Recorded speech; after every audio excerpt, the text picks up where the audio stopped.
It was my last year of high school, about 10 years ago. I grew up at school as a kind of outsider. I wasn't bullied or anything, but I also didn't have any real friends. I didn't care about this lonely life, even though I graduated and then came home to play video games and immerse myself in these digital worlds. That was my escape. My home life wasn't what I would call bad. It was just my father and me, and I love my father. He worked hard to provide for me. When I was young, maybe 10 or 11, my mother got involved in some bad habits in her free time, if you understand what I mean. My father didn't want me to be exposed to that environment any longer, and we eventually moved. It was difficult, but it was for the best.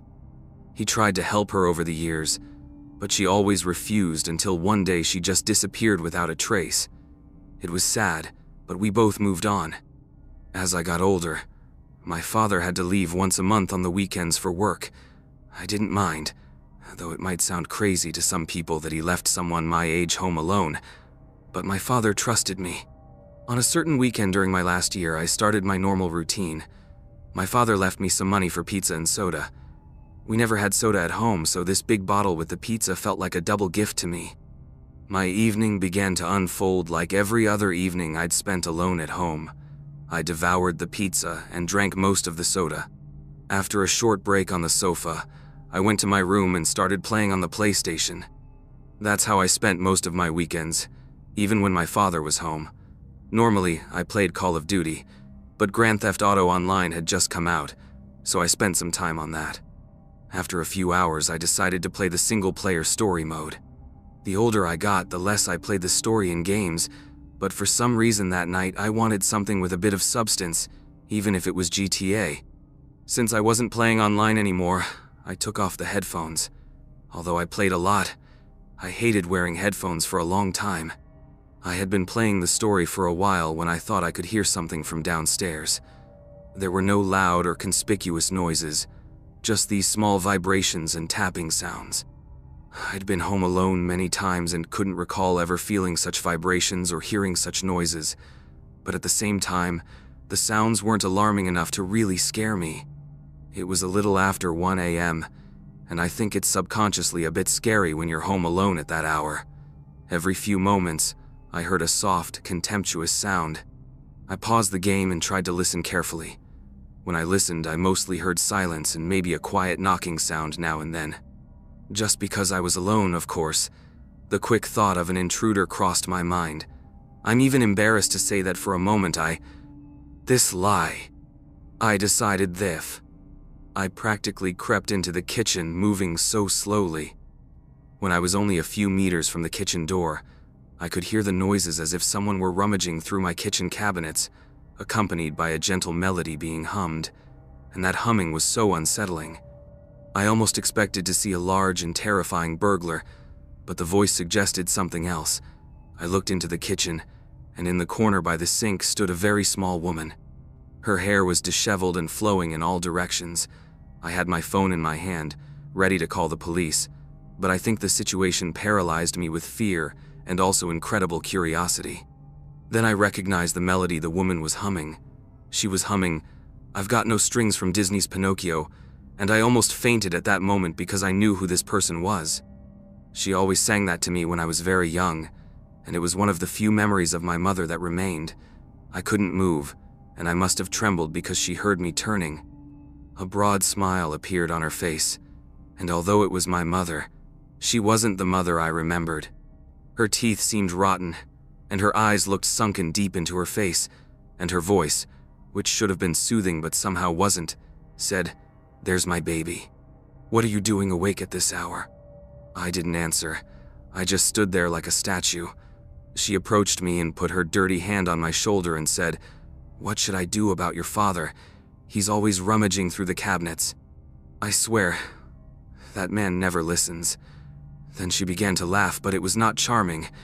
It sounded like the laughter of a repulsive cartoon character. She turned around, started humming again, and rummaging through the cabinets. I snapped out of my trance, went back to my room, and locked the door. Then I immediately called the police and my father. My father made sure I stayed in my room with the door locked. He didn't go into detail, but he said my mother could be dangerous and that I needed to stay safe. The police came and I heard a small scuffle. I heard my mother telling the officers to get out of her house. The police knew the situation from me and from my father, who called them after I did. I heard a brief struggle and then silence for a moment. Then I heard an officer call my name, telling me that everything was okay and that I should come downstairs. I talked to the police for a while as another officer took my mother away. One officer stayed outside my house all night, until my father came home alone the next morning to help me feel safer, which I really appreciated. My father came home early the next morning and spoke to one of the officers. I could tell by his body language that he was uncomfortable and that we might have been lucky to prevent something horrible. My mother really didn't know where we lived, or at least, she shouldn't have known. We had moved far away, and my father never told my mother where we moved to in order to protect me. She broke in through a ground floor window. I didn't hear it at all, so it must have been when I had the headphones on or something. I imagine my mother simply humming in the kitchen, waiting for my father while I was upstairs, and that thought still scares me today. It's been about 10 years, and I've only seen my mother twice since that night. She has been in some sort of facility for years now. She no longer remembers that night, and in any case, she doesn't have many memories left. It's sad, but it's true. Every time I hear that silly song from Pinocchio now, I freeze a little and just hope to forget the fear I felt that night and find a way to remember my mother in a positive way.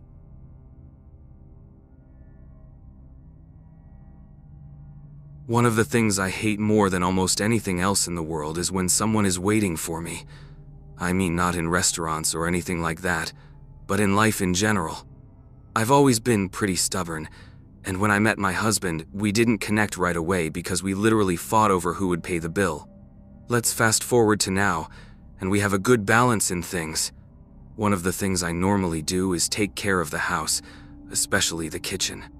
I can't stand a messy kitchen and dirty dishes in the sink, and he's known for leaving dishes in the sink, so I handle the kitchen chores when I can. A few weeks ago, I had to undergo knee surgery.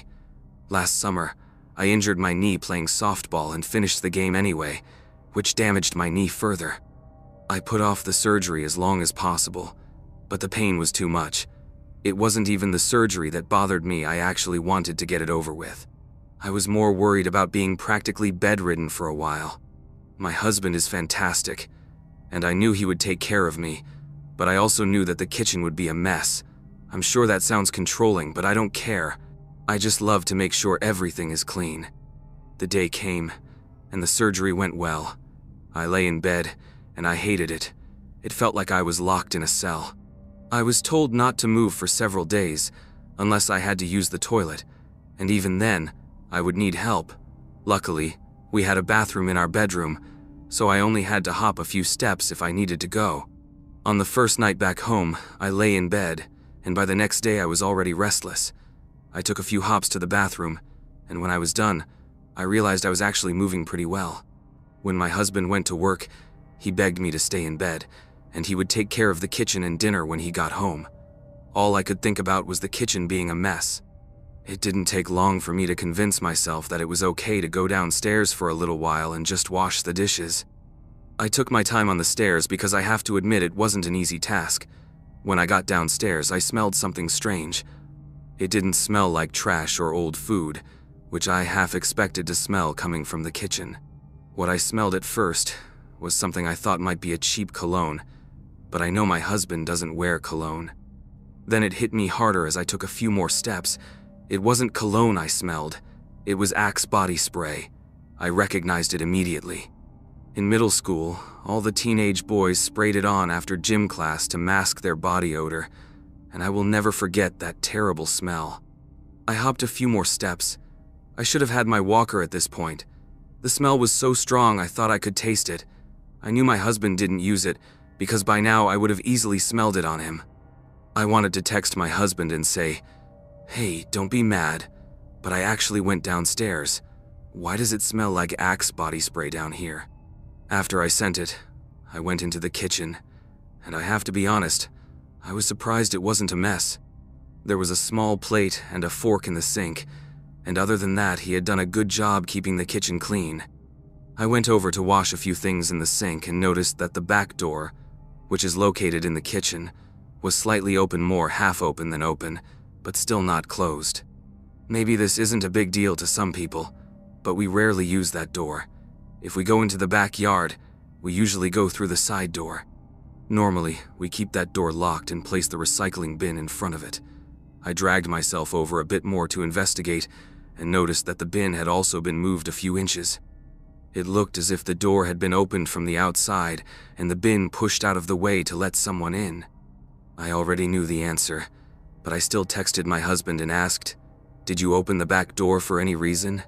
He didn't respond immediately. I sat down on the sofa and tried to piece it all together, to give it a reasonable spin. The thought that someone had broken into the house didn't even cross my mind, because we live in a very nice area where almost no crime occurs. My husband called me a few minutes later and told me he had called the police just to be safe, to make sure no one had broken in, and that he was also on his way home from work. I hung up the phone and sat there silently, waiting for the police and my husband to arrive. And then, without me noticing, the door of the living room closet slammed open. A large man dressed in black came out of the closet and went out through the back door. As he passed by, the axe smell was incredibly overwhelming. I tried to hop to the window, but I could only catch a brief glimpse of the man as he ran along the side of the house. I noticed a very thick beard, and that was practically all. He was out of sight in seconds. Shortly after, the police arrived, and then my husband. I gave them all the information I had, but as I said, I didn't really have much for the police. The most unsettling part is that the officers are certain the person didn't break into the house. There were no signs of forced entry, which leads the police to believe that whoever this intruder was might have had a key to the house. My husband immediately went out and bought new locks for all the doors and made sure all the windows were locked as well. No other neighbor reported anything suspicious, which makes it even more likely that this person specifically targeted our house. Nothing was stolen either, which raises the question, what the hell did he want if not to bathe in body spray and leave the door half open? Whatever he wanted, maybe he got it.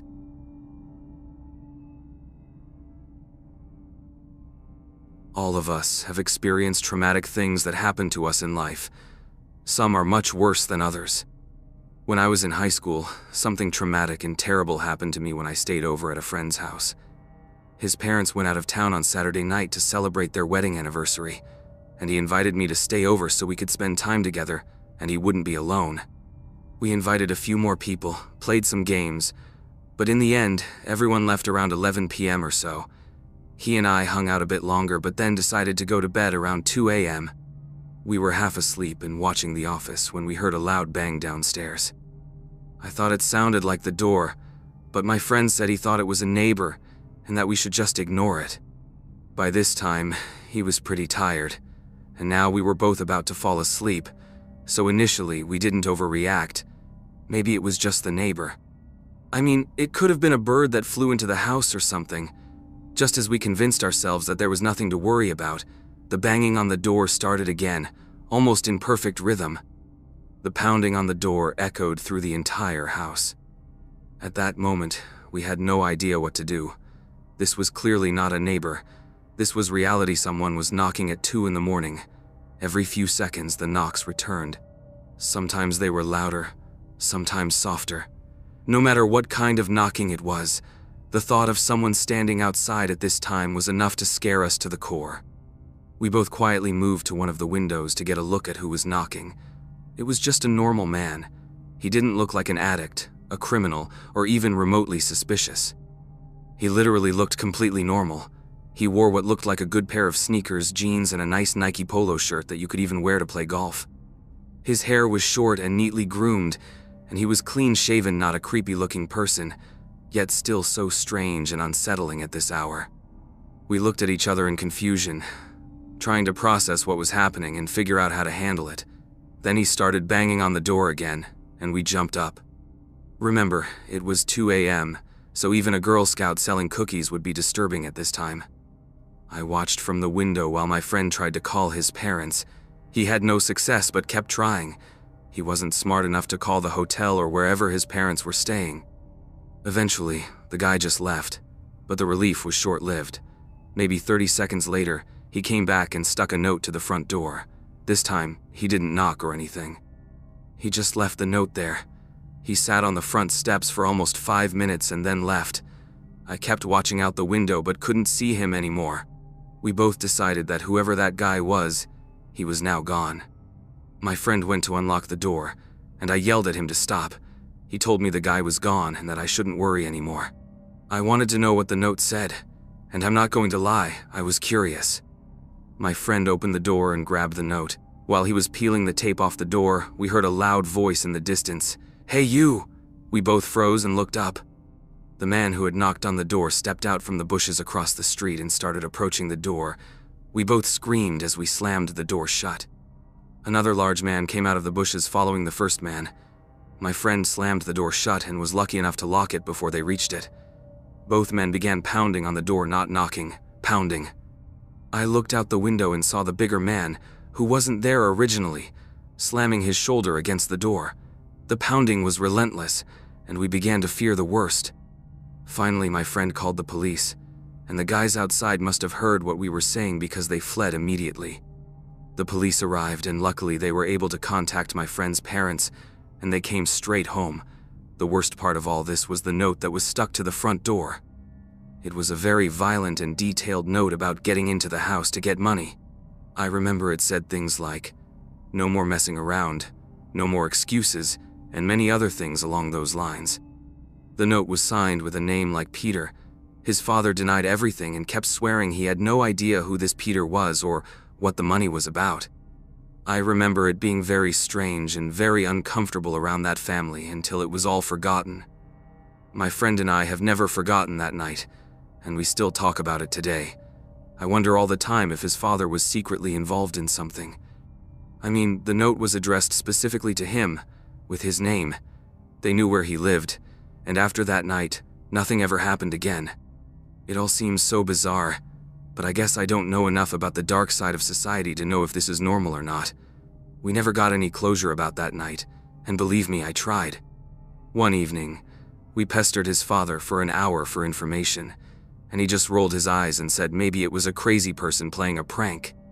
Whatever it was a terrible night and a horrible memory that I will always carry, and to this day, I don't like being home alone.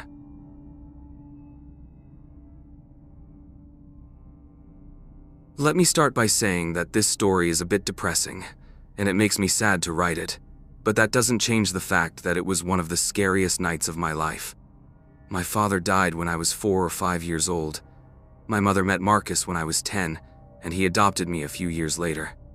Even though Marcus wasn't my biological father, he raised me as his own daughter, and I loved him as if he were my real dad. He was a great man, and treated my mother and me as if we were the most important things in the world. A few months ago, Marcus died. He got sick suddenly and died soon after. It was sad and hit my mother very hard. He was older, but that didn't make the pain any less. My mother, who already had health issues, feared this might be the final blow that would break her. A few nights after the funeral, my mother called me in the middle of the night. Every time she called me then, I thought, "Oh no," and feared the worst. It was bad, but not the kind of bad I expected. I was afraid. 2 nights in a row, she called me, claiming that someone was in her house. I could hear her walking around, and she was incredibly frightened. My husband and I felt terrible. On both occasions, we went there and searched the whole house but found nothing unusual. It seemed as if no one had broken in, nothing was stolen, and we checked everything to make sure it was securely locked. On the 3rd day, my mother begged me to spend the night with her. If the intruder showed up again, I could witness it and stop him or call the police or something. Honestly, I just thought my mother was very tired and perhaps dreaming and thinking her dreams were real, or something like that. Sometime during the night, I thought I heard someone or something coming from the dining room. It was shocking because it was clearly a voice. For a second, I thought my mother was right, and someone was breaking in. I stood up slowly from the sofa and started moving toward the sound. I dismissed the idea of ghosts because I don't like them, and started thinking maybe it was a homeless person or something illegally occupying the house of this older woman. All these thoughts raced through my mind as I approached the sound. When I was just a room away, I could clearly hear the voice. It was my mother. I stopped listening and stepped into the dining room. My mother was sitting at the head of the table, having a full conversation with no one. It was the strangest thing I had ever seen. Her eyes were wide open but almost glassy. She was both awake and asleep, and although she never looked in my direction, I knew she knew I had entered. In a cheerful voice, she said, "Hello, darling. I'm just enjoying some time with Marcus." I looked to the side and saw that the chair next to her was slightly pulled out, as if my mother had pulled it out so someone could sit on it. I approached my mother, and her eyes looked even eerier. It was as if I could only see the whites of her eyes, and combined with her smile and her conversation, it was incredibly creepy. I tried gently telling my mother that Marcus was dead, and she just laughed and said, "You're so dumb. Marcus is sitting right here." I was speechless. I didn't know how to handle it. Should I let my grieving mother be happy and believe she was talking to her deceased husband, or should I try to bring her back to reality and her overwhelming grief? She took my hand, still not looking me in the eyes or changing her facial expression, and said, "You can go now, dear." I don't know why I was so scared. It was only Marcus, who had cleaned the house the night before. It was only Marcus. It was only Marcus. I remember every word. She kept repeating that last part over and over. The sleepwalking talk turned into babbling, and occasionally I heard the name Marcus come out of her mouth. I didn't realize that night how hard the loss had hit my mother and how fragile her mind had become. When I tried to move my mother, she became angry and growled like an animal and said, "Don't touch me, I'm talking to him." I called my husband, and he came to me, and we decided to call emergency services because we didn't know what else to do. When they tried to take her to the hospital, she became extremely hostile and even violent. Not because we were taking her out of her house, but because we were taking her away from Marcus. She kept saying that she couldn't leave because Marcus wanted her to stay there. The mind can conjure all sorts of things when it's hurt, and my mother passed away shortly after that night. May she rest in peace. She was never herself again after that night. Her half-open eyes and sleepwalking look never returned to normal. The doctors told me she suffered some sort of nervous breakdown and, due to her age, could no longer distinguish reality from her mind. It's really sad. When my biological father died, my mother was devastated, but she suppressed those emotions to raise me. Marcus saved her in many ways, so when she lost him, it was as if she lost almost everything. Excuse me if the story was depressing, but I will never forget how my mother acted that night. I'm a skeptical person, but part of me almost believes that Marcus was there with her. It's creepy, but the mind is a crazy tool. Even the fact that my mother thought the man was with her scares me a bit. Take care of yourselves, friends, and tell your loved ones you love them as often as you can.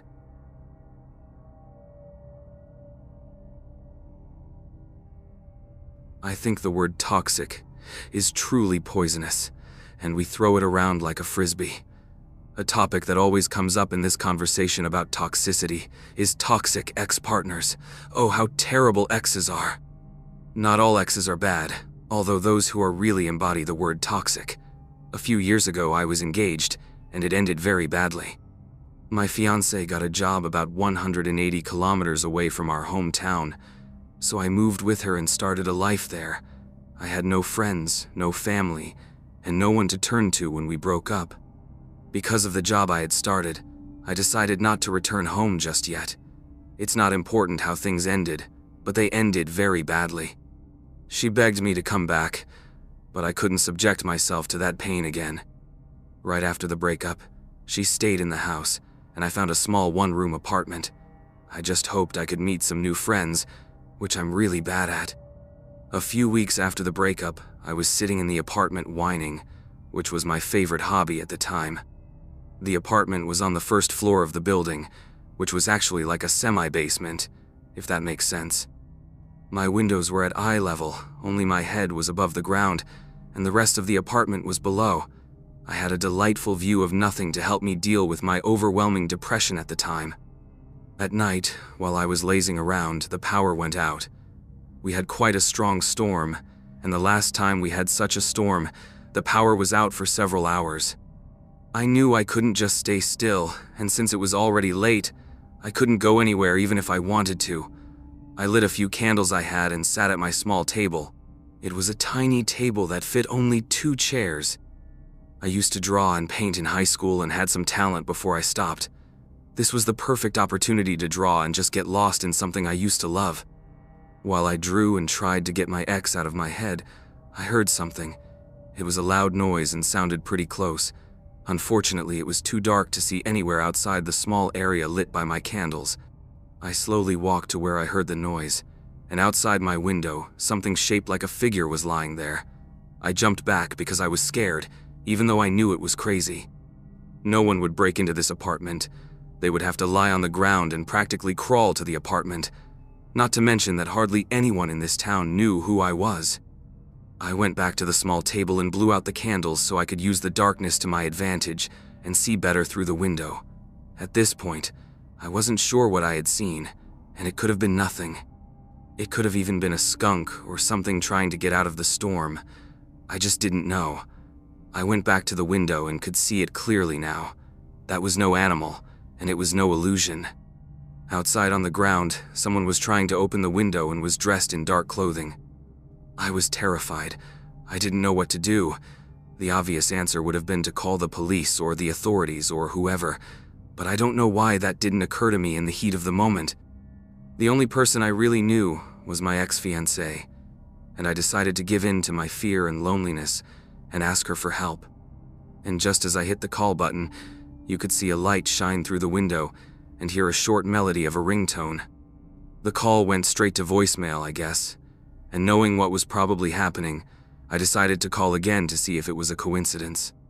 Indeed, the light and the ringtone went on for a moment before the intruder turned it off. My ex was trying to break into my apartment. Why at this time and in this weather? Her intentions were obviously sinister. I started screaming, and she kept trying to get through the window, but luckily it stayed locked. I called the police, and as soon as she heard me on the phone, I saw her stand up and run away. I told the police everything when they arrived. At first, they didn't really believe me and seemed almost annoyed, as if I were bothering them with this incident. But when they looked out the window, they could see the place in the ground where someone had been lying, and there were clear signs of attempted forced entry. Eventually, they agreed to investigate further and find out where my ex was. When the officers questioned her, she seemed to deny everything, which didn't surprise me. She said she was over at her new boyfriend's and that I needed to move on. This guy backed her up too, saying she'd been home with him all night. Either he was involved or she was already manipulating him. I caught her lying, and I ended up being the one who looked crazy and toxic. When I mentioned that I had called her twice and both times the phone answered, she said her phone was broken, so it couldn't have been her, and that was it for me. I couldn't live in that city anymore, and now that I didn't feel safe here either, I paid a fee to end my lease early and moved back home to stay with my family until I got back on my feet. I never heard from her again, and I'm very grateful for that. My life is much better without that toxic person who ruined my life.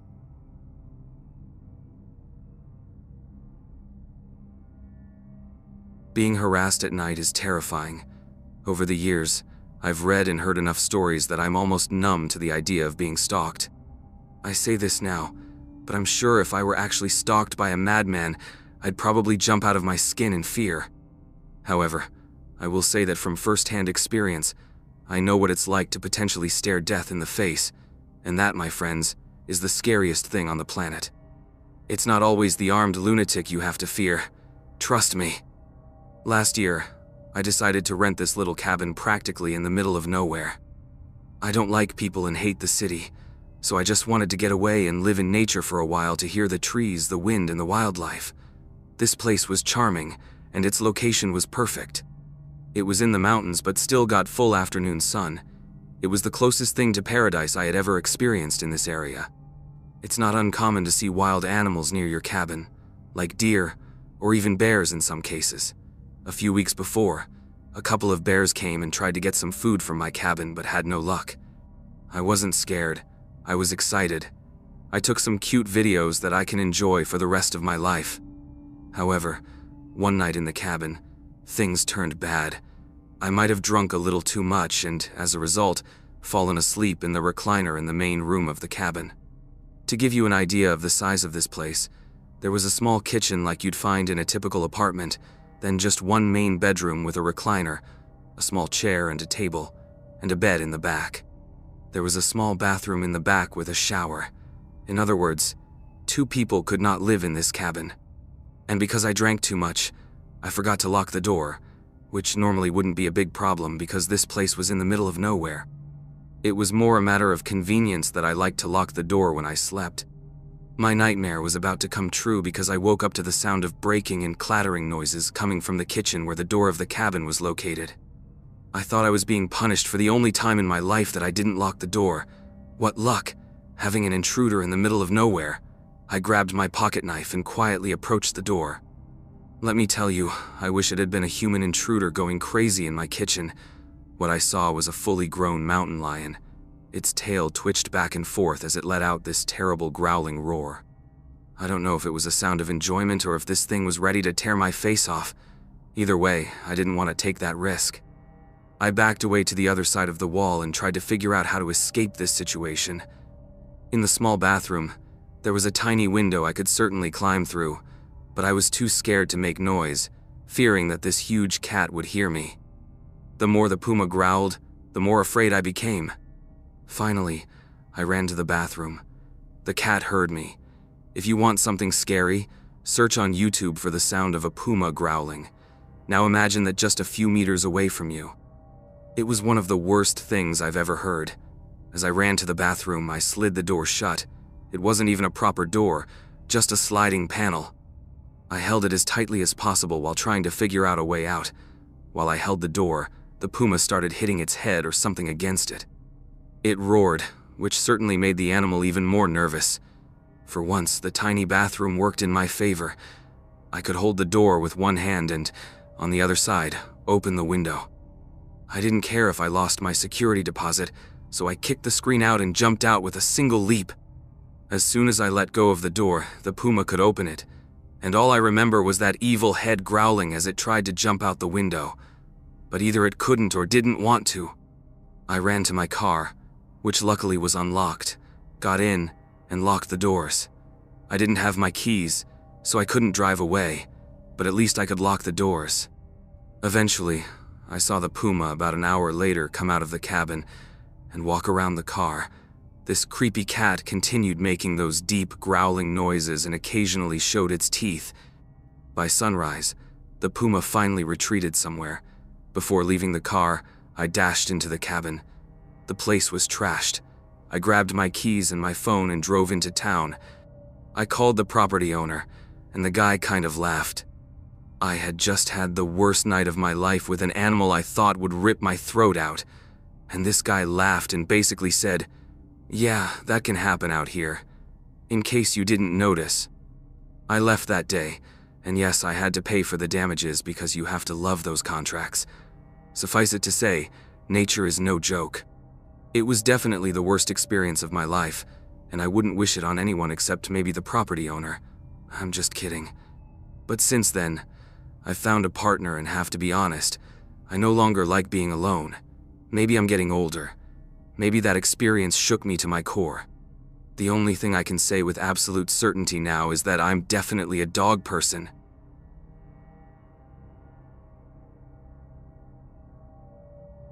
People can be very strange. We can even influence people we don't notice. It just amazes me what thoughts can go through other people's minds. I will tell you my story, and you will understand what I mean. At that time, I was working a lot. I was saving money to buy my girlfriend a ring spoiler. We're married now. We rented a small house, but at least it was better than an apartment because we didn't have to share walls. I was also saving money to buy a house. She was also saving money for the same reason. Because I worked so much, she decided to volunteer for a 5-day retreat with the company she worked for. She would get a lot of overtime, which would allow me to work even more at my job. I would miss her, but it seemed like a great opportunity to earn some extra money, especially with the holidays approaching quickly. On Wednesday, as I went to work, I noticed a strange smell in my car. It wasn't a bad smell, just very strange. It smelled like perfume. but the kind a younger girl would wear. A few thoughts ran through my head, but I ended up attributing it to something peculiar I couldn't understand, and honestly, I didn't care. It was just a small detail after all. That night, I had a terrible time sleeping. I told myself it was probably because I missed my girlfriend. I was used to having her around, and now it was the third night in a row I slept alone. I swear I could hear noises coming from downstairs all night, but they weren't loud enough or scary enough to raise an alarm. So I ignored the strange signs again, and told myself it was probably just house noises or the wind. Thursday morning came, and I felt like I hadn't slept at all. I made myself some coffee and waited for it to wake me up soon. When I got to the car, I found it unlocked. I'm usually good about locking the car door, but I had been working so much that the thought that I might have forgotten didn't seem impossible. I ignored the unlocked door and got in, driving to work. The same story as the day before. I could smell that perfume again, and now some red flags started popping up.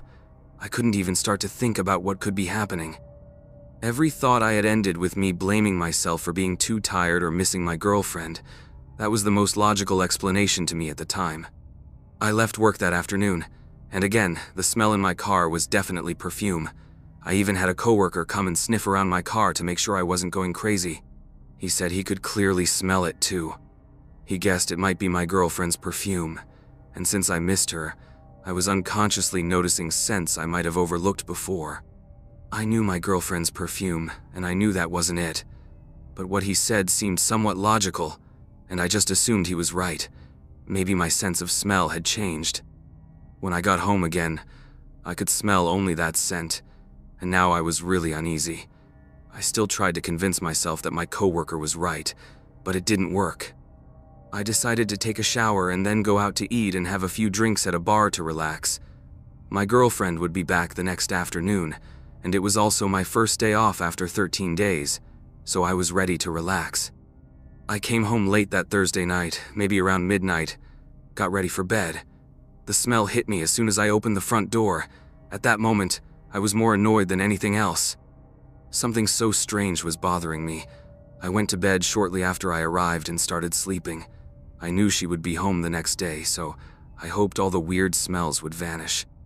I must have fallen asleep for a while because I was awakened by someone getting into bed on the other side of it. For a moment, I thought it was my girlfriend. I was half asleep, and my mind immediately went to her as she crawled into bed. She shushed me, and I turned around. She began to cuddle up to me as if I were the big spoon, something she had never done before. But I was so tired and so happy she was home that I didn't mind. Maybe a minute later, I suddenly opened my eyes. I looked down, and a woman's arm was draped over my body, holding me close. I smelled the arm, and immediately recognized the perfume. This was not my girlfriend. Then I snapped back to reality and remembered that she wasn't supposed to come home until the afternoon. Why would she come home in the middle of the night? I jumped out of bed in shock. I turned on the light, and there sat some young girl, probably in her 20s, on my bed. She smiled and kept pushing her hair out of her face. She called me honey and kept trying to calm me down. I screamed at her to get out of my bed, but she just kept smiling. I called the police, and she didn't even react. She just kept trying to shush me and tried to continue stroking my arm. I was beside myself and told her the police would come. She didn't care. She didn't look crazy or anything. She seemed pretty normal. She was also wearing a very small, low-cut pajamas, and when she got up from the bed to comfort me, she put on a low-cut robe. The police arrived, and I rushed to them, pleading my case, and the woman just stood there, letting me do it. She wasn't armed. She hadn't tried to hurt me, and she had no prior problems with the law or anything like that. Later, I found out she was just some girl from down the street where we lived. She was so quiet that I didn't even know she existed. While I lived in this house, she developed some kind of obsession, a crush on me. When she noticed that my girlfriend wasn't around for a few days, she began breaking in. The poor girl was convinced I was in love with her. Throughout all of this, she was never dangerous, and luckily that was the case. Who knows what would have happened if she had intended to harm me. Even though the woman had no intention of causing harm, that doesn't make the situation any less creepy. I had a sort of stalker who lived in my house for almost a week and climbed into bed with me. She never returned home, and we moved out soon after. From what I understand, she had a family, and they were informed. The last I heard is that she was treated for some sort of illness. I'm not sure what it was, so excuse my ignorance. Now you understand what I mean when I say people are strange. You never really know what might happen.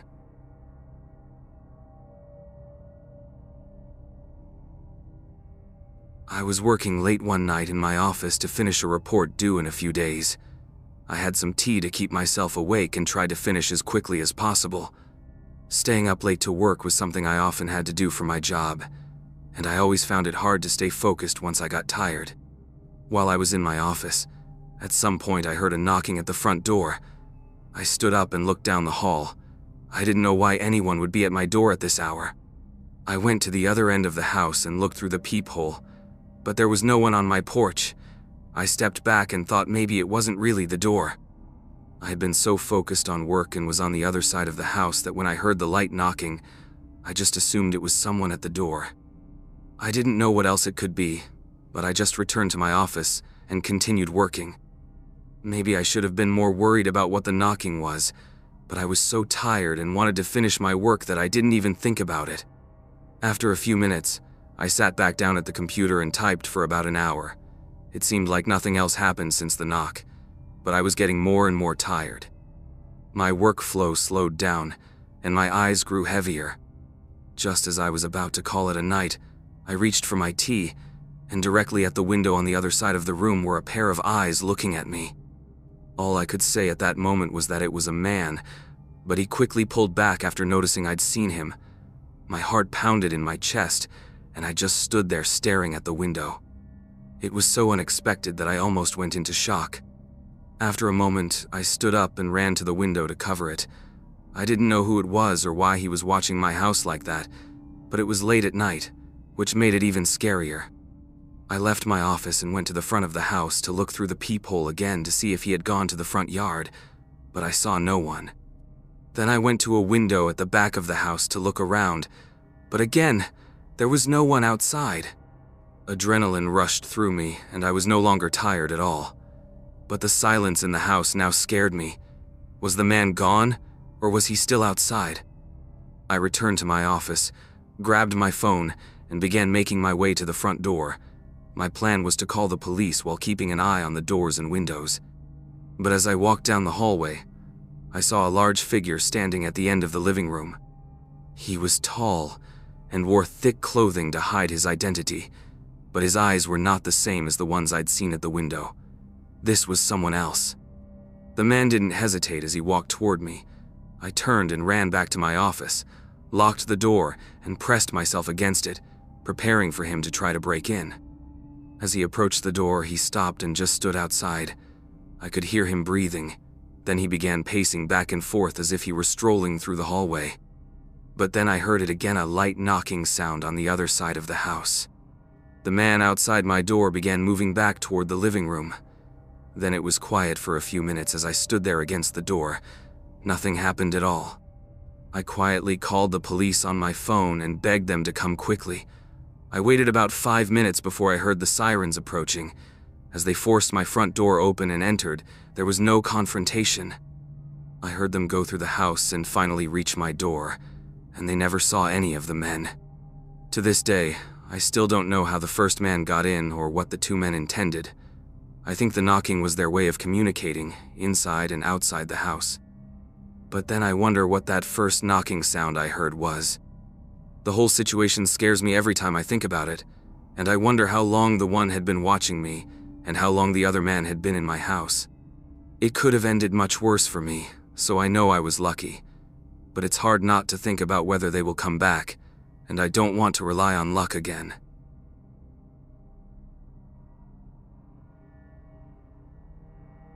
This happened just a few months ago. I had recently moved into a very small single-family house near my workplace. I used to have to drive almost an hour every day, so this move was really nice. The only thing was that I had never really been anywhere in the area except my workplace, so it was like moving to a completely new place. Anyway, that evening, I came home around 6 p.m., and drove straight into the garage. I had worked again and would have to work again the next day, so I didn't plan to do much, probably just relax and eat something before going to sleep. I went in through the garage and entered the house, warmed up some leftover pizza in the oven, but while it was heating, the doorbell rang.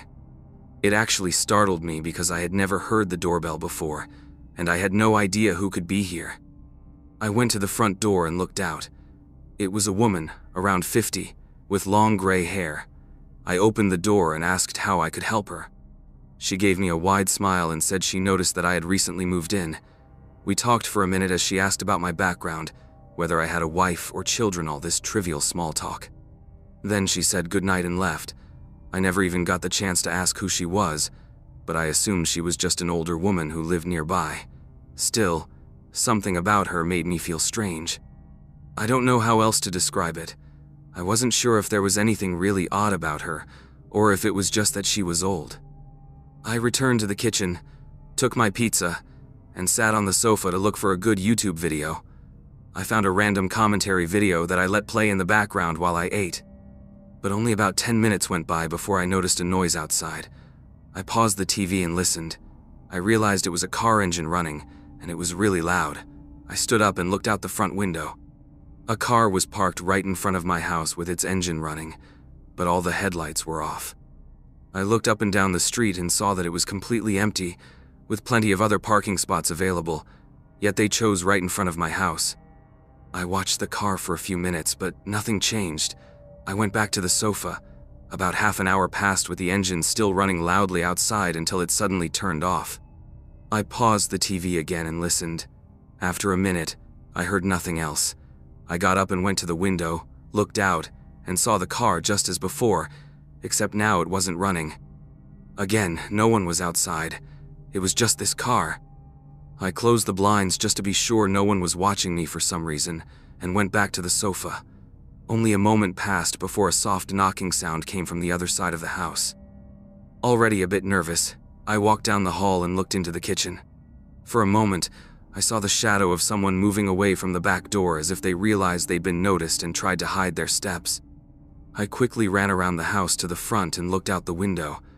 I saw a man get into the car that was parked right in front of my house and drive away immediately.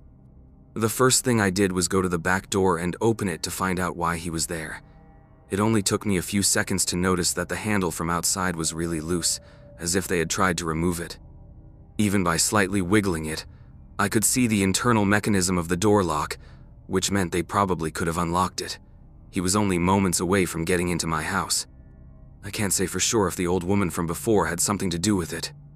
I know it sounds strange that she did, but I thought about the questions she asked me, all of which had to do with whether anyone else lived with me. Maybe she was gathering information to see if I was a good target for whatever they were planning. It's been a few months now, and I've never seen her or that man again.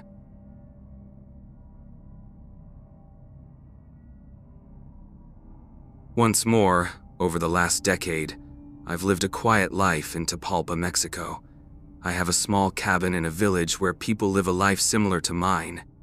There's a town center with shops and everything, but most people have cabins or houses a few kilometers away, either with farms or just flat properties. I didn't have a farm or anything like that, but I have a lot of grassy land that borders some mountains. This happened almost 10 months ago. It was about 8 p.m., and I was sitting outside by the campfire with my laptop. I did this almost every evening except when it snowed. It was always a soothing way to end the evening before I went to bed, but this night was different. I sat there for an hour, really focused on my laptop, when through the crackling of the fire I heard something in front of me. I looked up and saw a man on the other side of the flame, maybe 5 meters away. The man looked like a typical man in his 40s who lives around Haritol and sturdy, with a big gray beard. I got up from my chair.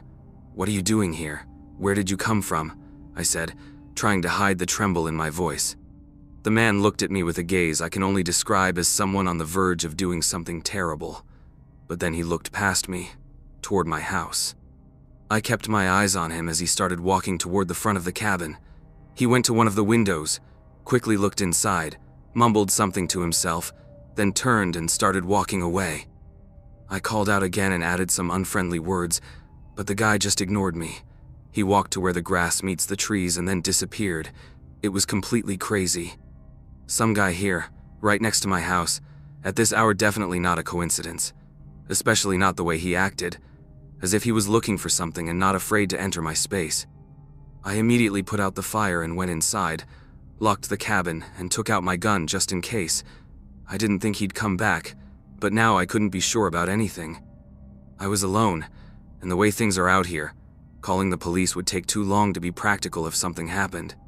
I stayed awake for several hours, way past my usual bedtime, keeping eyes and ears open just in case. I don't remember what time it was, but it had to be at least 1 or 2 a.m.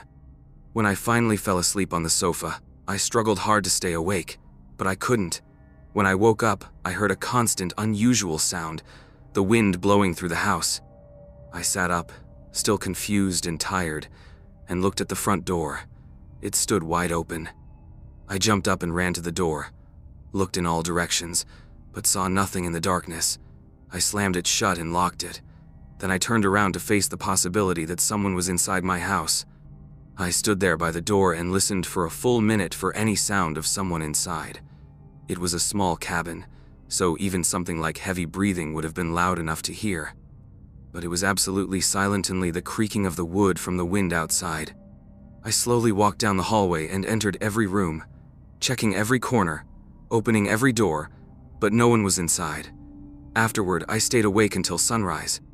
As soon as the sun came up, I drove into town and reported it at the police station, assuming that the man I saw that night was probably the one who broke into my cabin. The only problem is the motive. Some strange things were missing, which definitely meant someone had broken in and gone through the house while I was unconscious, but none of what they took had any real value. And of course, they didn't hurt me. So it remains unclear what they were aiming for. Without knowing why they came to my cabin, I can't say whether they'll come back or not.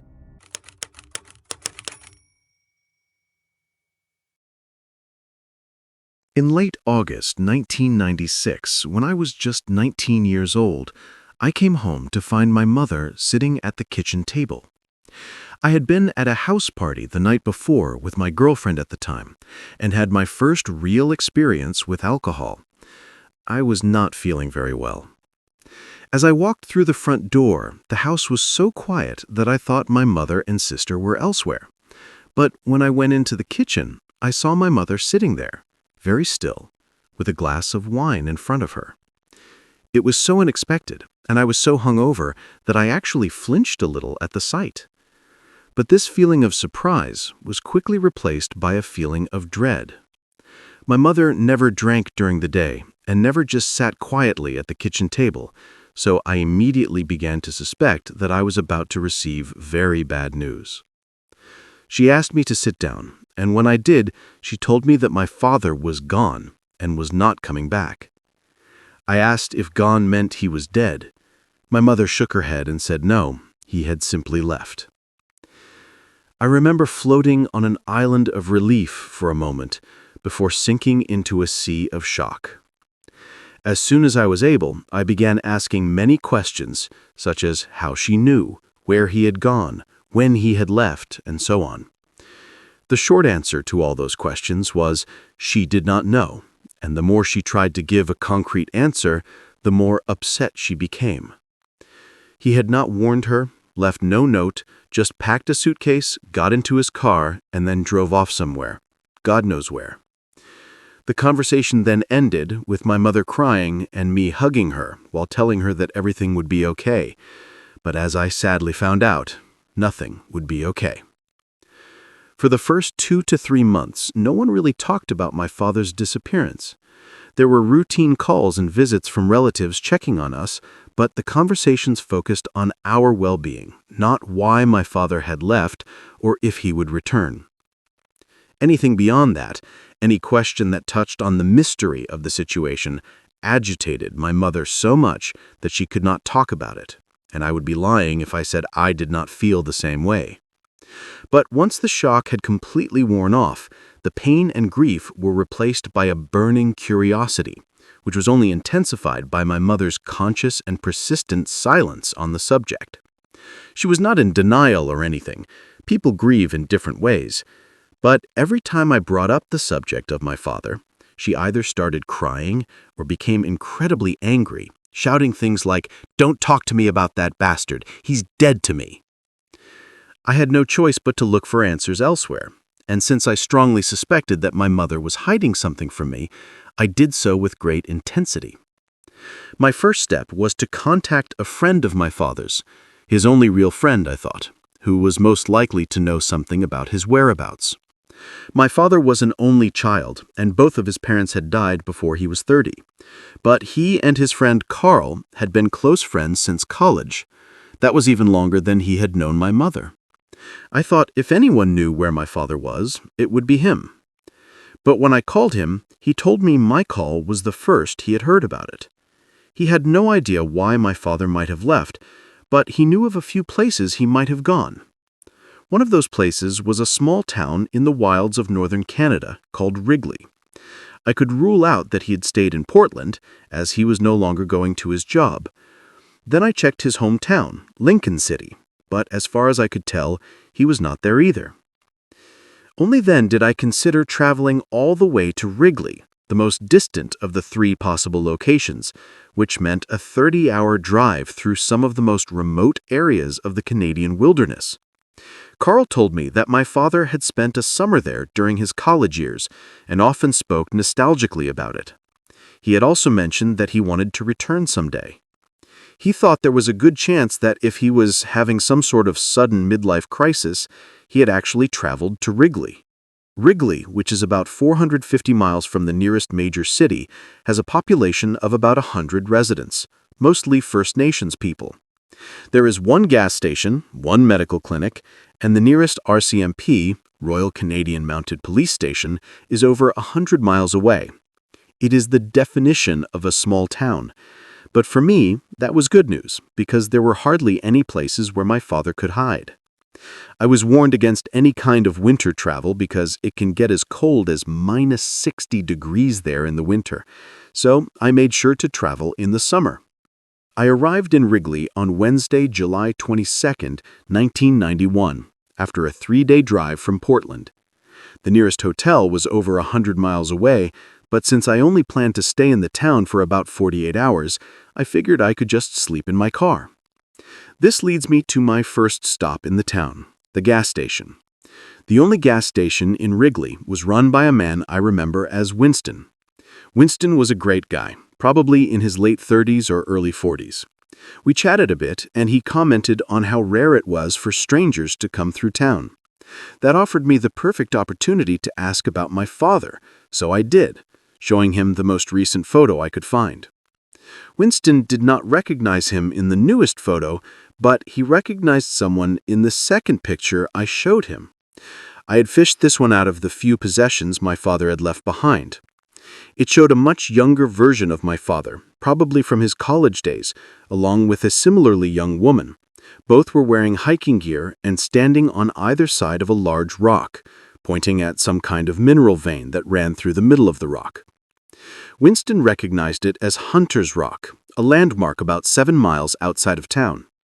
This rock had become quite famous in the 1980s when geologists from Vancouver came to investigate it. Local legends said it was the spear of a giant primeval hunter that was embedded in the earth when he missed his target. This led to rumors that Hunter's Rock might be some kind of meteorite that had actually penetrated deep into the earth after falling from the stars. The arrival of the geologists caused a lot of excitement in the town, because while many were curious about the truth of the rock's origin, others believed that such a scientific approach was disrespectful to the beliefs of their ancestors. The rock turned out to be neither a meteorite nor the gigantic spear of a titanic hunter. Interestingly, however, the geologist estimated that it reached deep into the earth, possibly almost a mile, and there was absolutely no explanation for how it could have gotten there, unless the area was once an extinct volcano. I mention all this because I was very interested to know why my father had visited the location. I didn't remember him ever showing any interest in geology, but maybe it was just something to do in the area. After Winston told me about Hunter's Rock, I showed him the photos again. This time, he stared intently at the woman in the second picture. He asked me if I knew who she was. When I said no, he asked if it was okay to take the picture to the back while he made a phone call. After a few minutes, he came back and told me something that gave me goosebumps. He said he was about 80% sure that the woman in the photo was the same person who was reported missing near Great Bear Lake in the early 1970s. He said there were a few people who could tell me with 100% certainty if he was right, but her face was remarkably similar to the one he had seen on missing person posters as a child. I asked him who I needed to talk to be sure. He explained that I should visit the local government office, which was located in the town's medical center.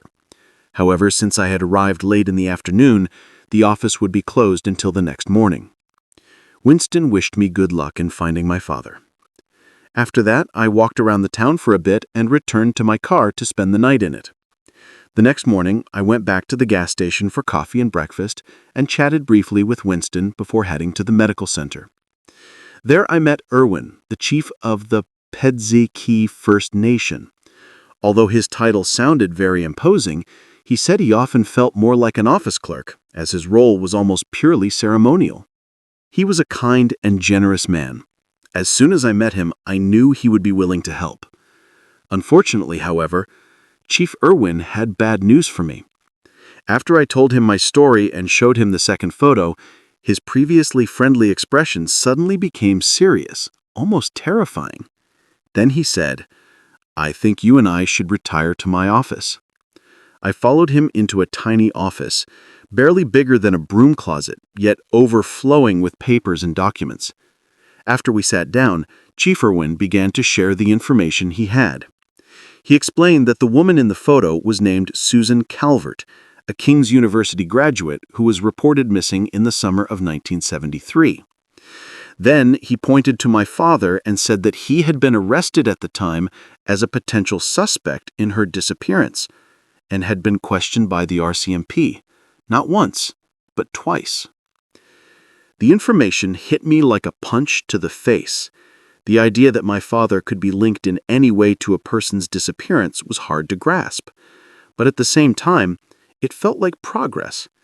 After 18 months of searching, I finally had something tangible, something that could help me find the truth. Chief Irwin continued to explain that Susan Calvert's remains were never found, and therefore no one was ever officially charged with her disappearance. Her last known location was a region near Great Bear Lake known to the First Nations as the Saulteaux Lands. That is where her campsite was discovered, completely abandoned, but also completely untouched. No signs of a struggle, no blood, nothing. The Mounties had searched everywhere, but found no further clues.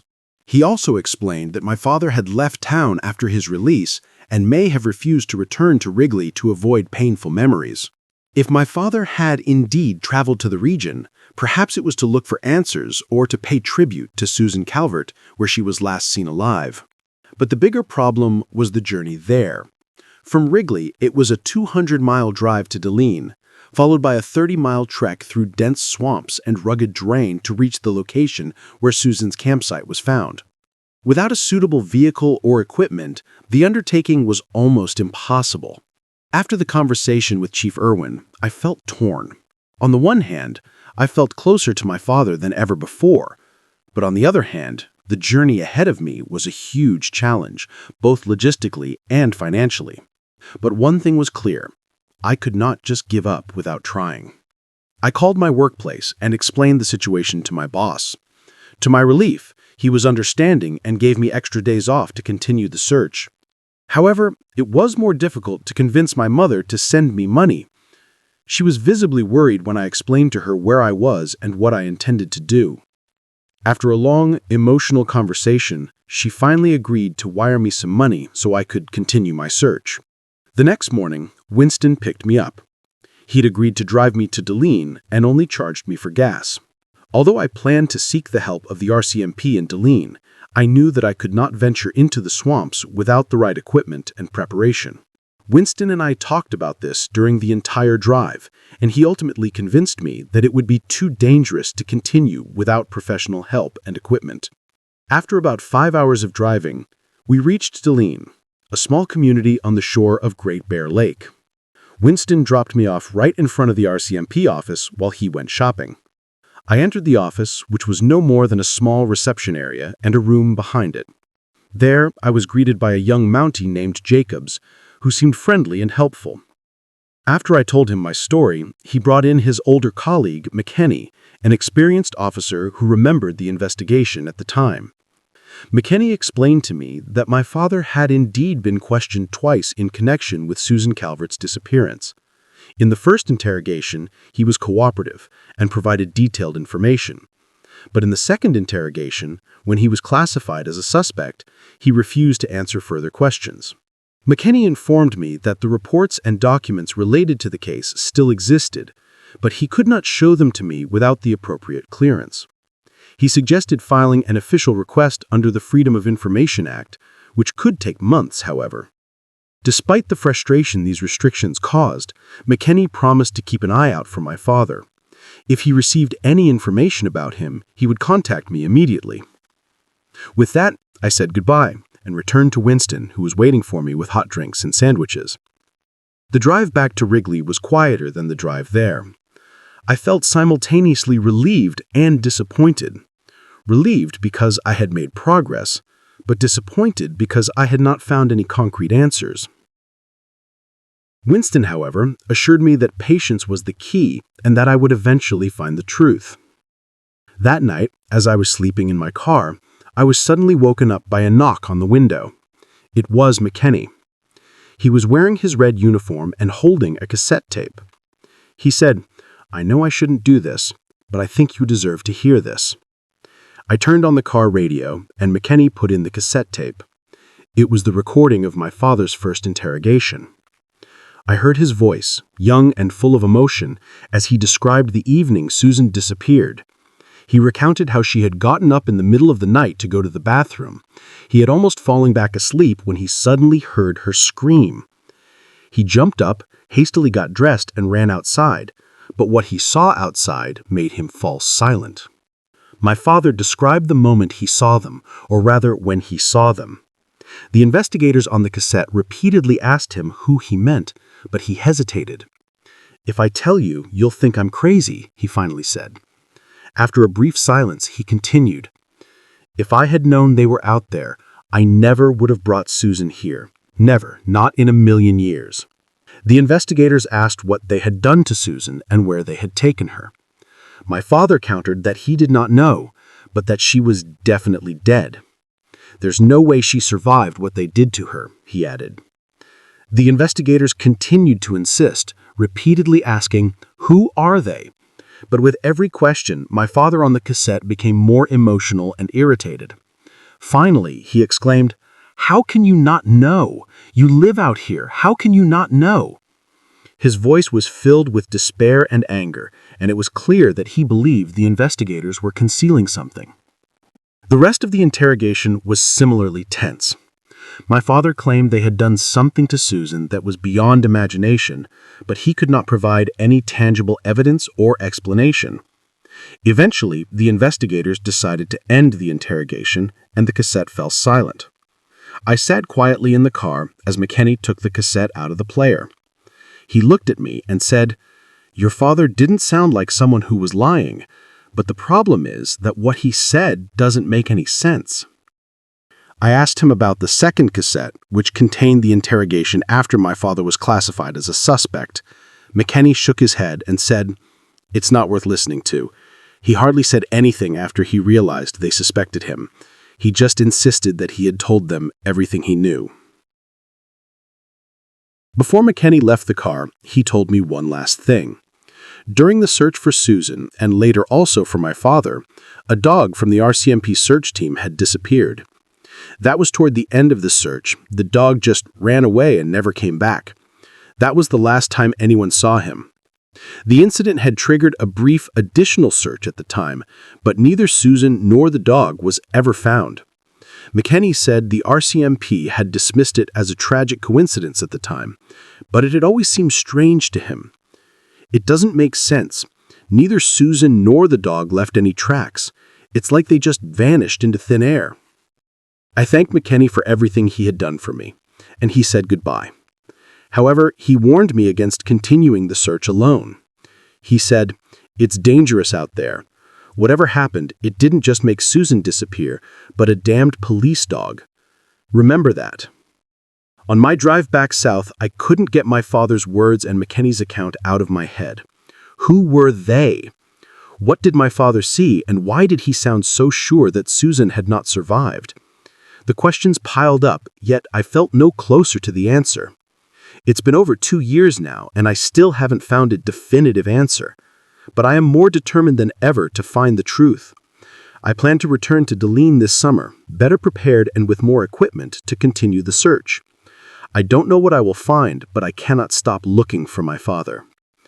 Maybe I will find him, maybe not. But whatever happens, I will document it here, hoping that someone out there reads my story and understands why I will never give up. That was the last entry in my blog, and I wrote it with mixed feelings. On the one hand, I wanted to express the hope that I would find my father, but on the other hand, I was afraid of what I might discover. It was not just the prospect of finding him dead, but also the possibility that I might encounter something unknown and dark, something that even the experienced RCMP officers could not explain. In the weeks following my entry, I spent every free minute preparing for my return to Deline.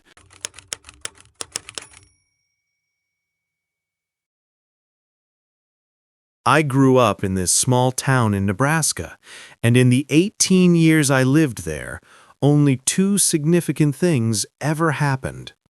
The first, and probably the best, was that I was born. I know, you are all very welcome.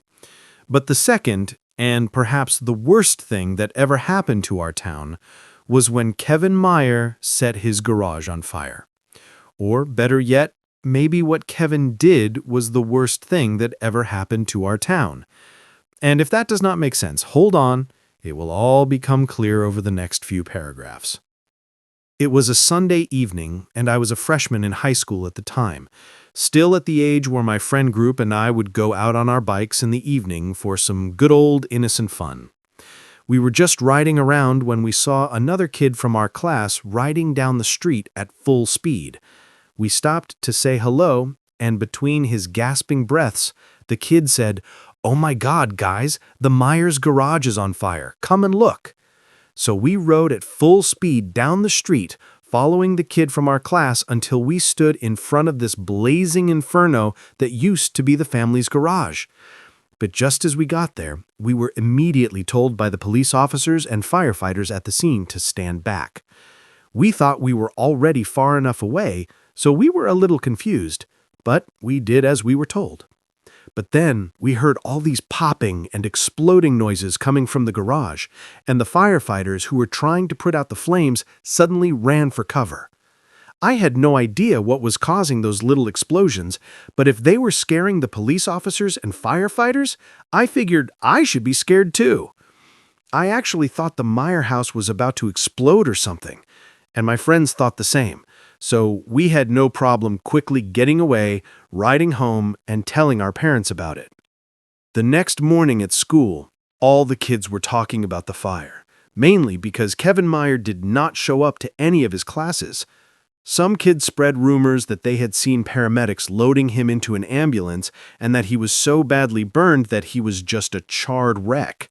Others said that he and his parents had moved in with relatives because the fire had rendered their house practically uninhabitable. That was the story I believed, partly because I thought there would be actual confirmation if someone had died. But then, the next morning, there was confirmation. News reports said that firefighters had recovered a body from the burned-out garage, while the surviving family members had moved in with relatives and asked the media to give them some space. So by that Tuesday, we knew someone had died, but we had no idea who exactly. The Meyer family had 3 generations living in that house, and Kevin was one of 4 children. More rumors started circulating, and it was not until the following day, when our principal called us all to a special assembly, that we actually got concrete answers. I remember the whole school streaming into the gymnasium, where the county sheriff and a handful of deputies stood in front of the bleachers, each of them with a very serious expression on their face. Once we were all seated, the principal started by saying that the county sheriff had something important to discuss with us. And as he stepped forward and took off his hat, I swear you could have heard a pin drop. We knew it would be about the Meyer family, but what exactly? I never would have guessed in a million years what he was about to tell us. I am not going to pretend I remember every single word the guy said. This was almost 20 years ago. But in essence, it was this. Y'all have heard about the fire at the Meyer property, and I'm sure y'all have heard about the tragic loss. Well, I'm sorry to inform y'all that your classmate Kevin was the one who perished. A collective groan went through the hall, and the sheriff paused for a moment before continuing. We're still trying to figure out how the fire started, so we're inviting anyone who has any information about Kevin to please come forward. You don't have to do it now. You can call my office anytime and we can have a confidential conversation. Please, if anyone knows anything about unusual behavior from Kevin in the days leading up to the fire, I urge you to come forward. That was the first hint that something was seriously wrong. I guess they wanted to handle the whole thing delicately, and I can totally understand why they might have wanted to protect us from what they already knew. The initial reaction was total shock and grief. The kids were horrified that one of their own had died in such a terrible way. But if the police officers had told us what they really found in that garage, I don't think people would have been quite so sad. They would have been angry, rather. It took 2 more days for the truth to come out, and by that time the town had decided to pass the buck to our parents. There was a town meeting. I remember this because my parents had asked me to do my chores before they came back, and they ended up playing Perfect Dark for 2 hours. When they came back, I thought they would be angry because I had not done a fraction of what I was supposed to, but they weren't angry. They had these strange, sad, but intense looks on their faces, the exact same look they had when my grandfather suddenly passed away. They sat me down in the TV room and asked me how well I knew Kevin. I told them that we didn't have much to do with each other, that we had Spanish together, but never really talked. Then they started asking me a bunch of other questions, whether Kevin had ever been angry at me, whether I liked him, things like that.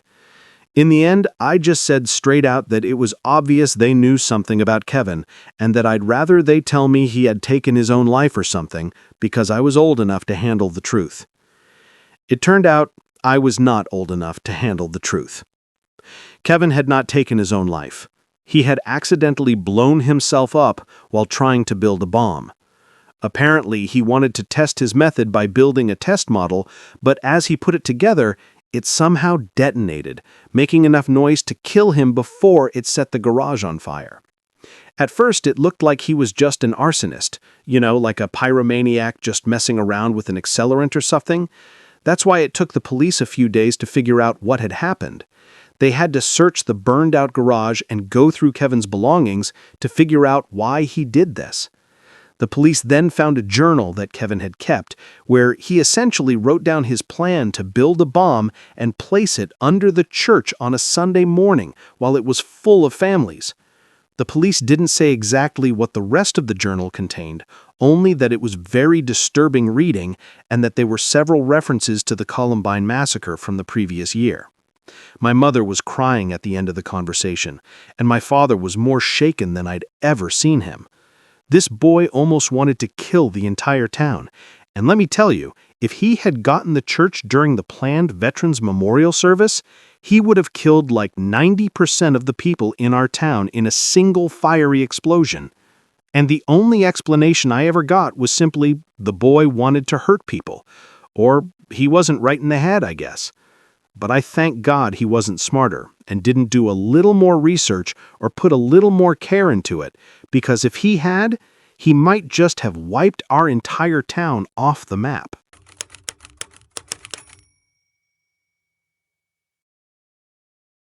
My family owns a log cabin outside of this one-horse town called Marble in North Carolina. It is somewhat of a family heirloom that we are reluctant to sell, as it is where our family originated. I think another reason we have not sold it is that a very interesting story is associated with the place. Well, interesting for a neutral observer, but it must have been quite frightening for my grandmother, who was the one who actually went through it. So, it was the summer of 1999, 2 years before I was born, and my grandmother was alone in the cabin. My grandfather had passed away before I was born, but almost every summer they spent 2 weeks there together, with only squirrels for company. After my grandfather died, she continued this tradition to cope with the grief.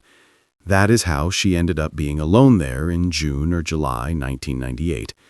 Now, she did not have a TV there, but she did have an old radio with which she listened to her old radio shows on a now-defunct station.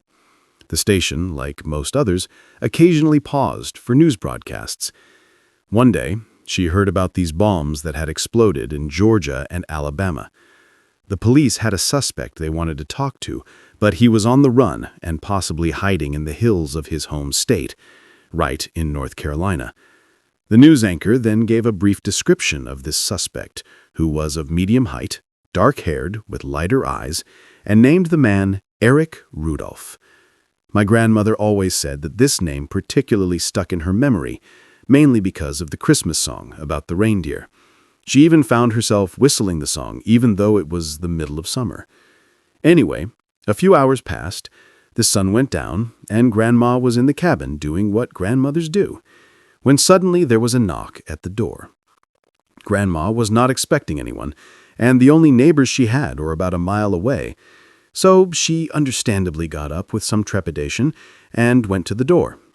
When she opened it, she saw a medium-sized man wearing a baseball cap with lighter eyes and a dark mustache. Grandma, a kind soul, wished him a good evening and asked what she could do for him. "Good evening, ma'am," he said. "I'm sorry to bother you, but I need to ask you a small favor." He proceeded to ask my grandmother if she had any food left over. His story was that he also owned a cabin in the area and had been there to visit his property. He had left after work and forgotten to buy groceries for his cabin and was now without food for the night. As my grandmother told it, the man was so polite to her that she instinctively invited him in without really thinking about it. She always kept her pantry stocked with all kinds of dry and canned goods, so she always had something to give away. As she was filling the man's backpack with jerky and peaches, she suddenly looked up and paused. "I didn't catch your name," she said. "My name is Bobby, ma'am," the man replied. "Bobby what?" Grandma asked. "Bobby Randolph," he answered. Randolph. The name immediately set off all her alarm bells. It was not quite Rudolph, but damn close, and it was enough to give her a really bad feeling in her stomach. Note that this was long before cell phones existed, and the cabin did not even have a landline. The most effective way to communicate with the outside world was a flare gun. If the situation was really as bad as she thought, a flare gun certainly would not be enough. So Grandma played along. She knew that if she just pretended she did not know what was going on, gave the man some food, and then sent him on his way, she could drive to town the next morning and report to the police that someone had stopped by the cabin. But before she could politely ask him to leave, he said something like, "Actually, I have one more small request. Do you have a place I can sleep for the night?" Grandma always said it was that moment of hesitation when she looked at Bobby, noticed the wild desperation in his eyes, and struggled to remain calm. She said, "I'm sorry, but I don't have a place I can spare." Then Bobby pulled a pistol from his jacket. "I'm sorry, ma'am," he said. "Don't say that," and gestured to the weapon, adding, "Don't make me use this." And for those who have not figured it out yet, the man at her door was not Bobby Randolph or some silly fake name he had given her. The man in her cabin was Eric Rudolph, the Olympic park bomber. Grandma said it was one of the scariest experiences of her life, but not for the reasons you might think. She said she was never afraid to die. She was in her mid-70s and had long since made her peace with God. Instead, she said, what really frightened her was how strangely normal this man was. Even after the metaphorical mask had fallen, he remained polite and courteous, even offering to help with the chores in the morning. Of course, she told him she was perfectly capable of taking care of herself, and that she certainly didn't want the FBI to think she was okay with him staying overnight. But still, he was not the erratic madman she had imagined after the news report. Grandma said the only thing that really gave away what he had done was when they said grace before dinner. She could never quite remember what he said, only that it was something along the lines of, "The righteous shall prevail." This was a man who literally wanted to kill hundreds of people in a series of cruel bombings, so I can understand why hearing him refer to himself as righteous really freaked her out. Perhaps unsurprisingly, Grandma ate almost none of her food. She also barely slept that night. She took the bed while Eric supposedly took the floor, and the entire time, she expected to suddenly hear rotor blades as a helicopter spotlighted the illuminated the house like Broadway. But no FBI agent showed up, and she said she must have finally fallen asleep because she suddenly realized it was bright outside and Eric was no longer there. She said she was so exhausted from the whole ordeal that she wandered around the cabin for a moment wondering, did I just dream that? And then she found this note on the counter. A penciled message that simply said, "Thank you, God bless." And then she knew it had really happened. I know this is not your typical scary story, because despite sharing her cabin with a verified monster, I do not believe my grandmother was ever in serious danger. Maybe she would have called the police or something. Maybe she would have forced him to show his hand. But she was old, posed no real threat to him, and he knew well that the cabin did not have a phone line or anything like that. She herself said it too. She was not afraid to die, and she just knew he wouldn't hurt her. But the thing that really scares me and my sister about Grandma's close encounter with Eric Rudolph is how normal this guy seemed. We tend to view terrorists and people like that as abhorrent, evil, soulless monsters who just wallow in their own hatred. Maybe that's true for some of them, but the idea that the wickedest among us are just like us, that is what truly terrifies me. The thought that the most evil among us might just be like us, that is what scares me the most. We want to believe that the worst criminals are a certain way, crazy, insane, obviously dangerous, so we can feel safe that we could never be among those who commit such terrible acts. But the truth often is much scarier. Sometimes these people aren't all that different from us in reality. They aren't always crazy or outside the norm. They are ordinary in many ways, perhaps even likable upon first encounter. That makes them all the more eerie. Imagine having a terrorist in your home, someone who could destroy thousands of lives, someone who has no regard for the lives of others, and yet this person sits calmly, talks politely, is courteous to you, and even thanks you. This normality, coupled with the knowledge of what he has done, is the real creepiness of the story. It is the realization that evil does not always come in the form of monstrous figures, but sometimes in the guise of a perfectly normal person who simply chooses to act in an extraordinary and terrifying way. For me and my sister, that is the most striking lesson we can draw from our grandmother's encounter with Eric Rudolph. That the true horror may not always lie in a person's external appearance, but in the coldness and calculation that can lurk within any of us. And that is the most frightening thought of all. It was not just what Eric did that scared us, but also the idea that he might still be out there somewhere. Perhaps not as the monstrous villain we all imagine from the news, but as someone who is just as normal as anyone else we meet every day. But for my grandmother, the unusual thing about this whole encounter was that, despite everything, she felt she posed no threat to him. She knew he was not after her, that he probably did not plan to kill her because she could not offer him anything of use, but the whole situation was eerie enough that she still did not feel safe. That was the truly shocking part. The realization that evil deeds do not always have to come from people who appear erratic or psychotic. Sometimes, they come from those closest to us, or from those who just seem like us. We could have them right next to us without knowing it. And for me, that remains the most profound lesson from this story. We are all just a step away from a dark abyss we never thought existed. And sometimes when we look at the person in front of us, we simply do not know what sides they are really hiding.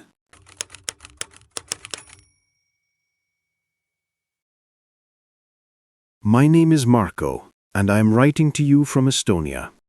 We have a really strange town here called Kerdla, where a lot of strange and frightening things happened in the 1980s. I think your viewers might be interested to hear about it. I do not expect many of your American listeners to know where Estonia is, but that is not a criticism. As the saying goes, if you held a gun to my head and told me to find Kalamazoo on a map, I would tell you to pull the trigger. And I will never believe that Kalamazoo is a real place until I see it with my own eyes. My point is, my geographical knowledge of distant places is not particularly great either. So let me explain where Estonia is and what we are all about. Simply put, Estonia is in Russia's armpit. It is not so much the armpit part that makes it so bad. If Estonia were in Margot Robbie's armpit, that would be fantastic. But we are in Russia's armpit, with Latvia to the south and that very strange Finland to the north. They know they're strange, and we do not need to worry about saying that out loud. We Estonians are reserved, independent, and nature-loving people. That means we are emotionally distant loners who like to take long hikes, drink vodka, and complain about the weather. Estonians are so bad at talking about their feelings that if you respond to "How are you?" with "Fine, thank you," I would consider that a deep, heartfelt conversation, as if you had revealed your innermost soul to me. If Estonia sounds like a strange place, then I have done my job, because it is a strange place. That has always been the case because you have to be strange to survive, especially when you're a tiny country trapped between the titans of Europe and Asia. But from all I know, things got even stranger when the communists took control. Estonia was communist from the 1940s until 1991. We tried our best to resist the Russians, but there were too many of them. After they installed Estonian communists as our government, they began ethnically displacing us from our own country. Many people were deported to Siberia for various reasons, some real, others fabricated, while at the same time ethnic Russians were brought into the country to change the demographics. We went from 97% ethnically Estonian to only 62% by 1989. Everyone either worked in factories or was drafted into the army, and we became second-class citizens in our own country. The secret police were everywhere. You could not even go to the beach without a permit, and if you were caught watching non-Russian programs on TV, it was straight to jail.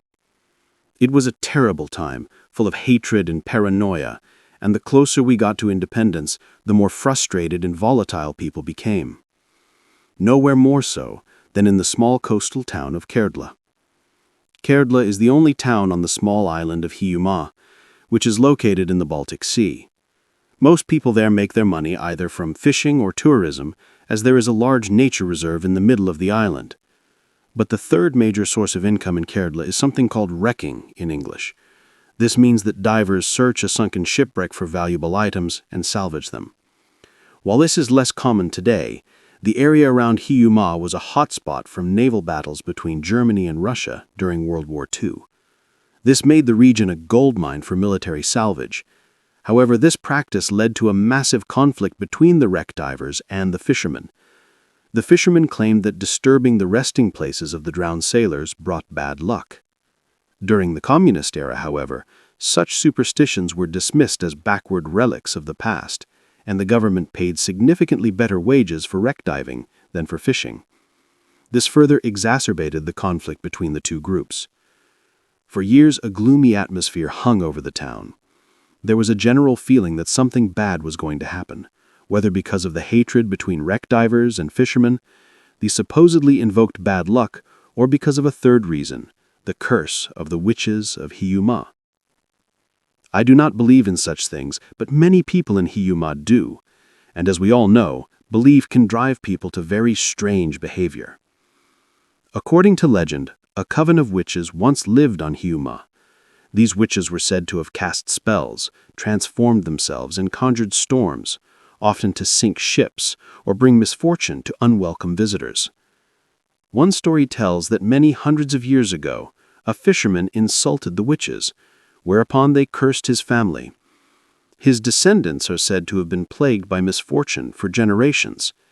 Since many fishing families in Kerala are descended from this family, the witch's curse was often mentioned when a fishing trawler suddenly and tragically sank. I do not believe in witches or curses, but I think such legends contributed to what could be described as a moment of psychic earthquake in Kerala. This term might sound esoteric, but I do not mean it in a supernatural sense. It was as if tension had been building up in the region for years like an earthquake fault line, and when this tension finally released, it was very bad. Everything happened within a single week in September 1989. The first incident, the big earthquake, if you will, occurred when a girl named Dasha Brova blew up a Russian cafe by flooding the kitchen with gas and then igniting it. The explosion happened at the end of the evening rush on a Saturday, when the restaurant was full. The kitchen staff had finished their shift and were sitting in the dining area enjoying a well-deserved glass of vodka. By the time they noticed the gas smell, it was too late. When it was all over, 14 people ended up in the hospital, some with life-threatening injuries, and 5 others died. The authorities were quick to blame anti-Russian sentiment and wanted to use the incident as a pretext to arrest Estonian dissidents who supported the independence movement. But when it became known that the perpetrator was none other than a 16-year-old Russian waitress, everyone in Kerala was shocked. Dasha had no history of violence or destructive behavior. By all accounts, she was a quiet, popular girl who did well in school. So what drove a well-behaved, unremarkable schoolgirl to suddenly blow herself up and take as many people as possible with her? Just 2 days later, the next incident occurred. A Russian fishing worker intentionally drove his car into a group of school children waiting for the school bus at a bus stop. It was 7:30 a.m., and the man was already heavily drunk. Eyewitnesses reported that it looked like he had deliberately steered into the children after flooring the gas pedal. After crashing into a wall, the man remained unconscious in his car until the police arrived to pull him out. But what they saw was even more shocking. The man laughed. While paramedics and horrified parents rushed to the injured children, he sat there, laughing hysterically at what he had done. When the police finally put him in the police car, he started counting loudly in Russian. 1, 2, 3, 4. Witnesses quickly realized what he was counting: the 4 children who lay dead on the ground. The scene was so gruesome that it plunged the residents of Kerala into a state of deepest dismay and grief. Within 3 days, the town had suffered a deadly explosion, and now the loss of 4 innocent children. Many more children were injured, and the local hospital was completely overwhelmed. Some of the injured had to be flown to the mainland to receive the necessary treatment. The mood in the town was bleak. People tried to reassure themselves by saying, "It can't get any worse." But they were wrong. Just a few days later, while the town was holding a joint memorial service for the slain schoolchildren, some residents noticed that a particular family was absent. Their absence was noted, and a small group decided to visit the family to make sure everything was all right. What they discovered was even more disturbing than everything that had happened before. An 11-year-old boy had persuaded his 7-year-old sister to help him murder his parents. Early in the morning, while the parents were still asleep, the children crept into the kitchen, fetched 2 sharp kitchen knives, and returned to the bedroom. There they slit their parents' throats. But their parents did not die immediately. Instead, they fought desperately to stop the bleeding and defend themselves against their children. The mother was later found dead in the bathroom, the father in the kitchen, where he had apparently tried to reach the phone to call emergency services. The town of Kerala had experienced 3 unprecedented tragedies within just 1 week. The incident with the family was the final shock that plunged the residents into a state of fear and paranoia. Many believed the town was cursed, whether by the witches of Hiiumaa or the ghosts of the drowned sailors. Some people began throwing valuable artifacts they had salvaged from shipwrecks back into the sea, hoping to appease the ghosts. Others left offerings in the woods to appease the witches. It was as if the entire town had lost its mind. The events of that week left lasting scars on the community of Kerdla. Even today, more than 30 years later, that time is rarely spoken of. For some, it remains a dark chapter in the town's history. For others, proof of the power of superstition and collective fear.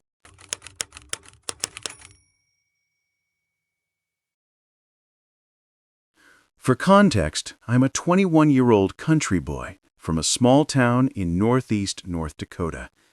I have a friend who is a couple of years younger than me, whom I consider a brother.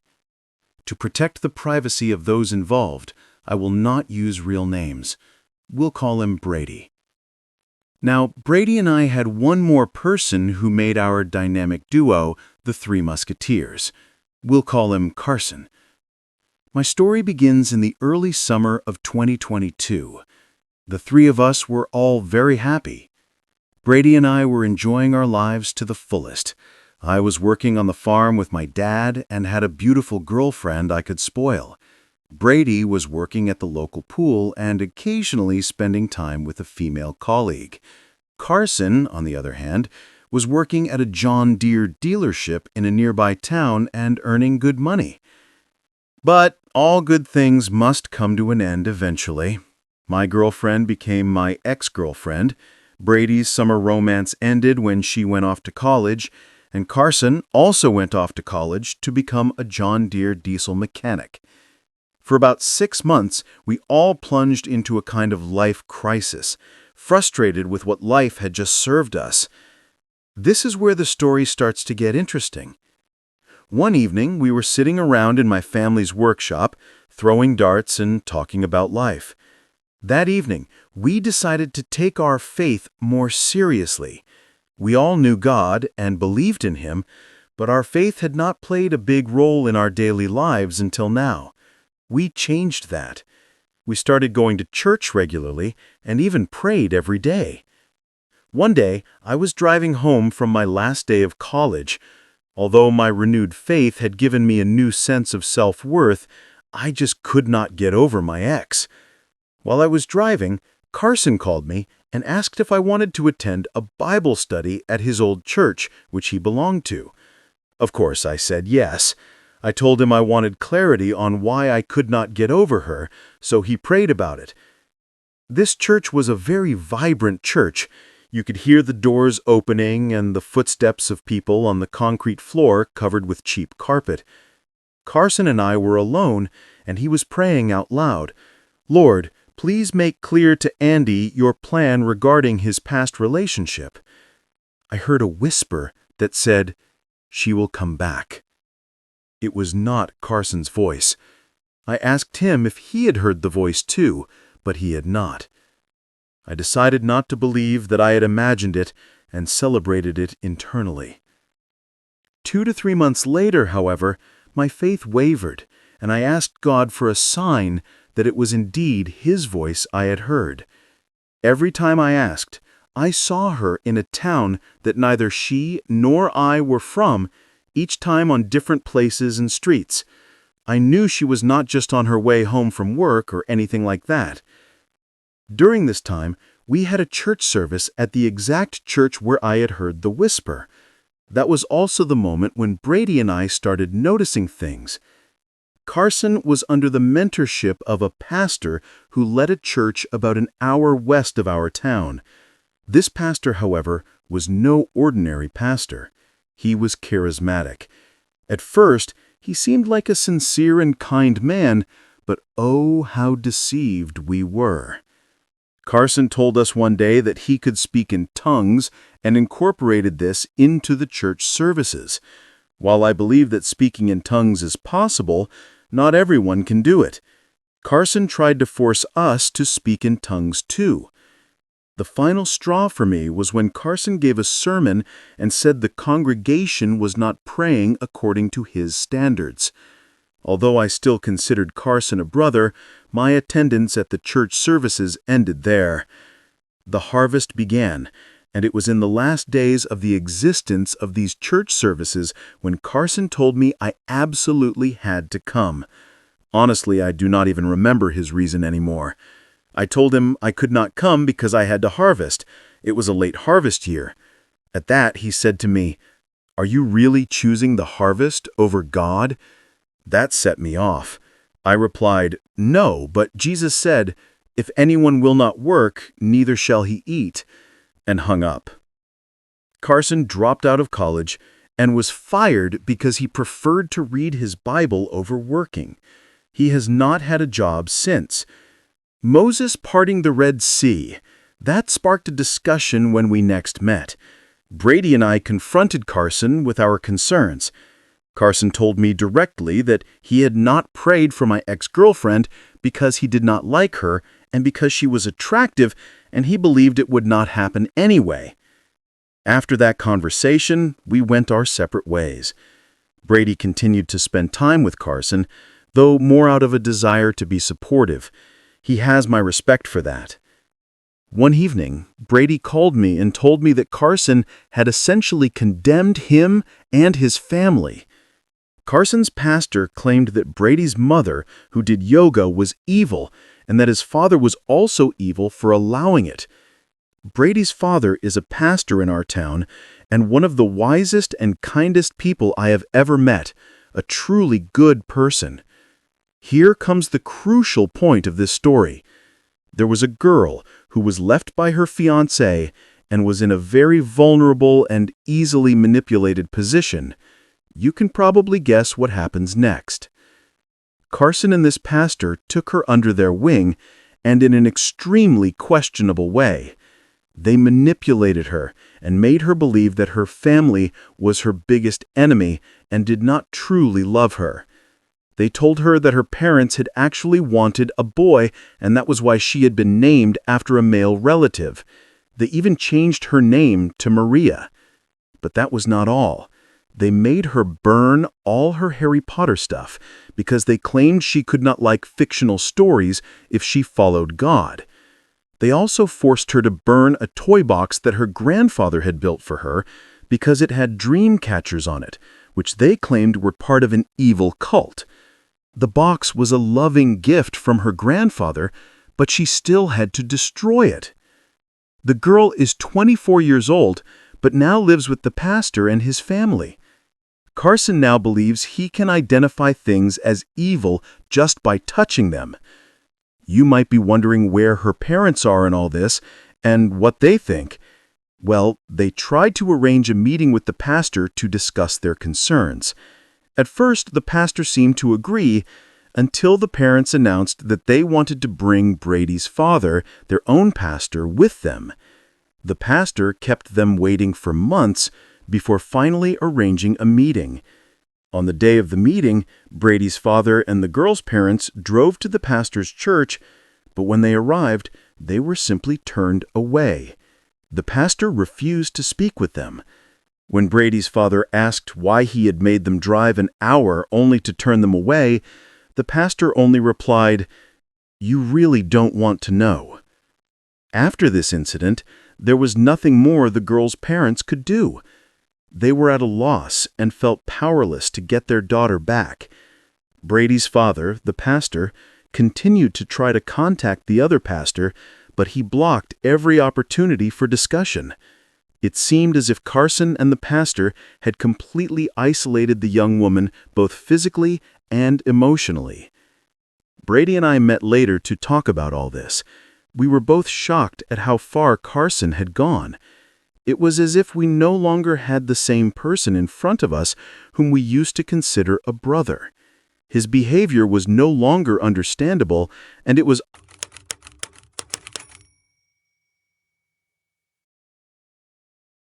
I live in a small town with significantly fewer than 3,000 residents, according to the 2010 census. For almost my entire life, my aunt has lived right on the highway, just a few blocks from the town center. She grew up here, and her husband, my uncle, grew up in an even smaller place. They could not have a more typical small-town USA lifestyle. They raised their son, work full-time, and never locked their doors. Since before I was born, an elderly woman named Ida has lived right across the street from their house. She has always been a bit nosy, the kind of older lady who sits on her porch in her rocking chair and watches the neighborhood. Since her husband passed away 3 years ago, she has become even more present. Last week, my cousin came home from school when Ida approached him and asked if he knew who regularly visited their house during the day. He had no idea what she was talking about. Ida explained that she had seen a teenager, about his age, which is 16, who came by once or twice a week while he was at school and his parents were at work. The boy always walked down the street, up the driveway, and then to the back door to let himself into the house. After that, she would see him walking around the house through the large window in my aunt's living room. Ida said she had assumed it was one of his friends and therefore said nothing. She described the intruder as a lanky teenager who moved awkwardly and always wore a gray hoodie with the hood up. My cousin was horrified. He immediately called my aunt, who worked 45 minutes away, and told her the whole story. She also knew nothing about this person going into their house. When my aunt and uncle came home that evening, they did what anyone would do. They checked their belongings. Nothing was missing, and after some reflection, they determined that not even anything had been moved. Whoever was going into their house was not stealing anything. There had to be another reason, but we could not figure it out. We assumed the worst. Yesterday, Ida saw the boy in the gray hoodie coming out of the house around 10 a.m. For the first time, she made direct eye contact with him. Until then, she had simply assumed he was someone who was supposed to be there. In a small town, you give everyone the benefit of the doubt. But this time, she stared at him knowingly. He noticed her and returned her gaze. They stood on opposite sides of the street, staring at each other. The boy did not know what to do. He could not go into the house while Ida was watching him. Apparently, he considered his options and decided to wait. He sat down at the edge of my aunt's lawn, turned toward Ida, and waited for her to disappear so he could do whatever he was doing in the house. Ida did not leave. It was obvious that she did not want to get too involved or become a target of the boy, who knows what he was involved in. But at the same time, she had been my aunt's neighbor for years and did not want anything to happen to her or her family. She stared at him from her porch until he frustratedly gave up and walked back the way he had come. She could tell by his movements that he really wanted to go into the house. She even said he seemed desperate, but there was nothing he could do. Since we thought he would come back today, my uncle took a day off to catch the intruder in the act. He parked his car a few blocks away and waited at home, but he wasted his vacation day. The boy did not come. We do not know who was going into the house, when he will come back, or what he is doing there. I have tried to find a clever way to find out where he goes without him noticing. My aunt and uncle have set up 2 trail cameras outside, probably in the garage too, which is located between the back door and the house, but we still do not know what he is doing in the house. No one has contacted the police or told anyone else about it for fear that the boy might find out. We do not have a good plan, and I have no idea what we should do.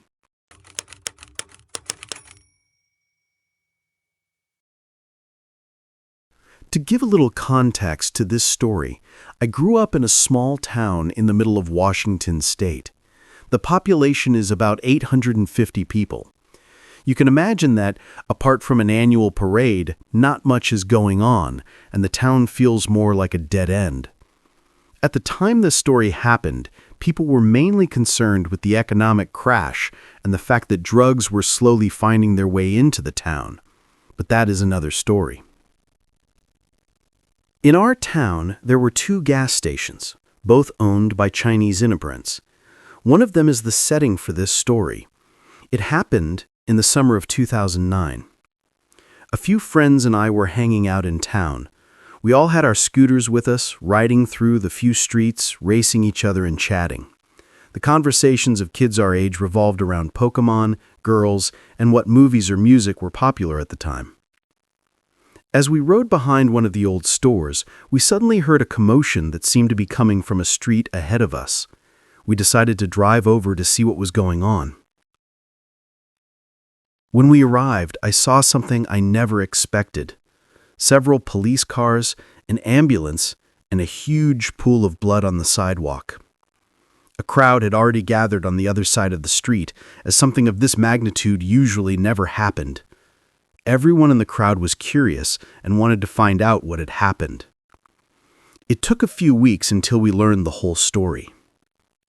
You need to know that one of the gas stations I mentioned still had the old-fashioned pumps.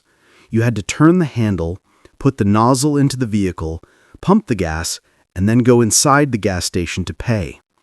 Many people liked this gas station because it was old-fashioned and cheaper. On that day, everything was fine until a customer drove up to the gas station. As I later heard and read, the man carried out all the steps except for going inside and paying. Almost instinctively, the co-owner of the gas station, a woman in her 40s, came out and told him that he had to pay for the gas. Without warning, however, he ran her over with his vehicle, drove backward over her, and then forward again. As I heard, the scene was horrific, and the woman was pronounced dead at the scene. The man was actually caught by the police, and the town followed the case intently on local television. It turned out that the perpetrator was completely out of his mind, most likely a paranoid schizophrenic. During the trial, he was quoted as saying in the restroom that he was Jesus Christ and that everyone in the courtroom should bow before him. After the trial, he was predictably found not guilty by reason of insanity and deemed unfit for a murder trial. This was surprising given his criminal record, but the judge saw it differently, as the man had apparently not been taking his medication. After this incident, people in the town continued with their lives, and today it is rarely discussed, except for those who witnessed the events of that day with their own eyes.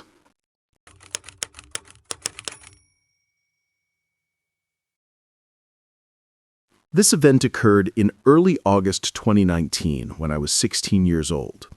For context, I come from a small town in Serbia where nothing ever really happens except maybe once in a while. First, I would like to explain what my house looks like so you can better understand the story.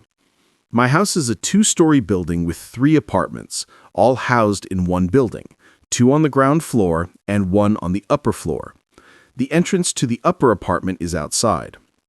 My parents, my sister, whom I will call M for privacy reasons, and I live in one of the apartments on the ground floor. My grandmother also lives on the ground floor in the apartment next to ours. The apartment upstairs is unoccupied and is mainly used as storage space. That morning in early August, I was alone at home with M. It was summer vacation, and we were often alone because our parents were working and my grandmother was not in the house. M is 5 years younger than me, which means she was 11 years old at the time. Around 8:30 a.m., I woke up to the sound of breaking glass. At first, I thought it was coming from our neighbors, who often worked in their gardens, so I was not too worried initially and went back to bed. However, the sound of breaking glass continued and I could not fall back asleep, so I decided to go outside and see what was going on. Our house is completely fenced, so I went into our backyard. There I saw a man holding a brick and smashing a window. It was the window of my grandmother's apartment. Our eyes met and I screamed. Thereupon he ran straight into the woods behind our house. I immediately went back inside. M was still asleep and later claimed not to have heard anything, even though her room is right next to my grandmother's apartment. I immediately called my parents and my grandmother to inform them of what had happened. All 3 quickly came home, and we called the police. When the police arrived, the man was naturally already gone, but he was later caught and put in jail. It turned out to be one of our neighbors, a drug addict. Now I will tell you what happened a few weeks before this event. One day, we noticed shoe prints on the wall of our pantry. We realized that someone had broken in because our window was always open and there was also a ladder under the pantry window. I know that was very unwise, but at the time, we were renovating our house and there were things everywhere around the house. Fortunately, the door to the pantry was always locked. We often heard footsteps around the house at night, especially when the windows were open. Also, some things were stolen from our property. We believed that all of this was connected to the same man who smashed our window. That is the whole story. Please, everyone, stay safe.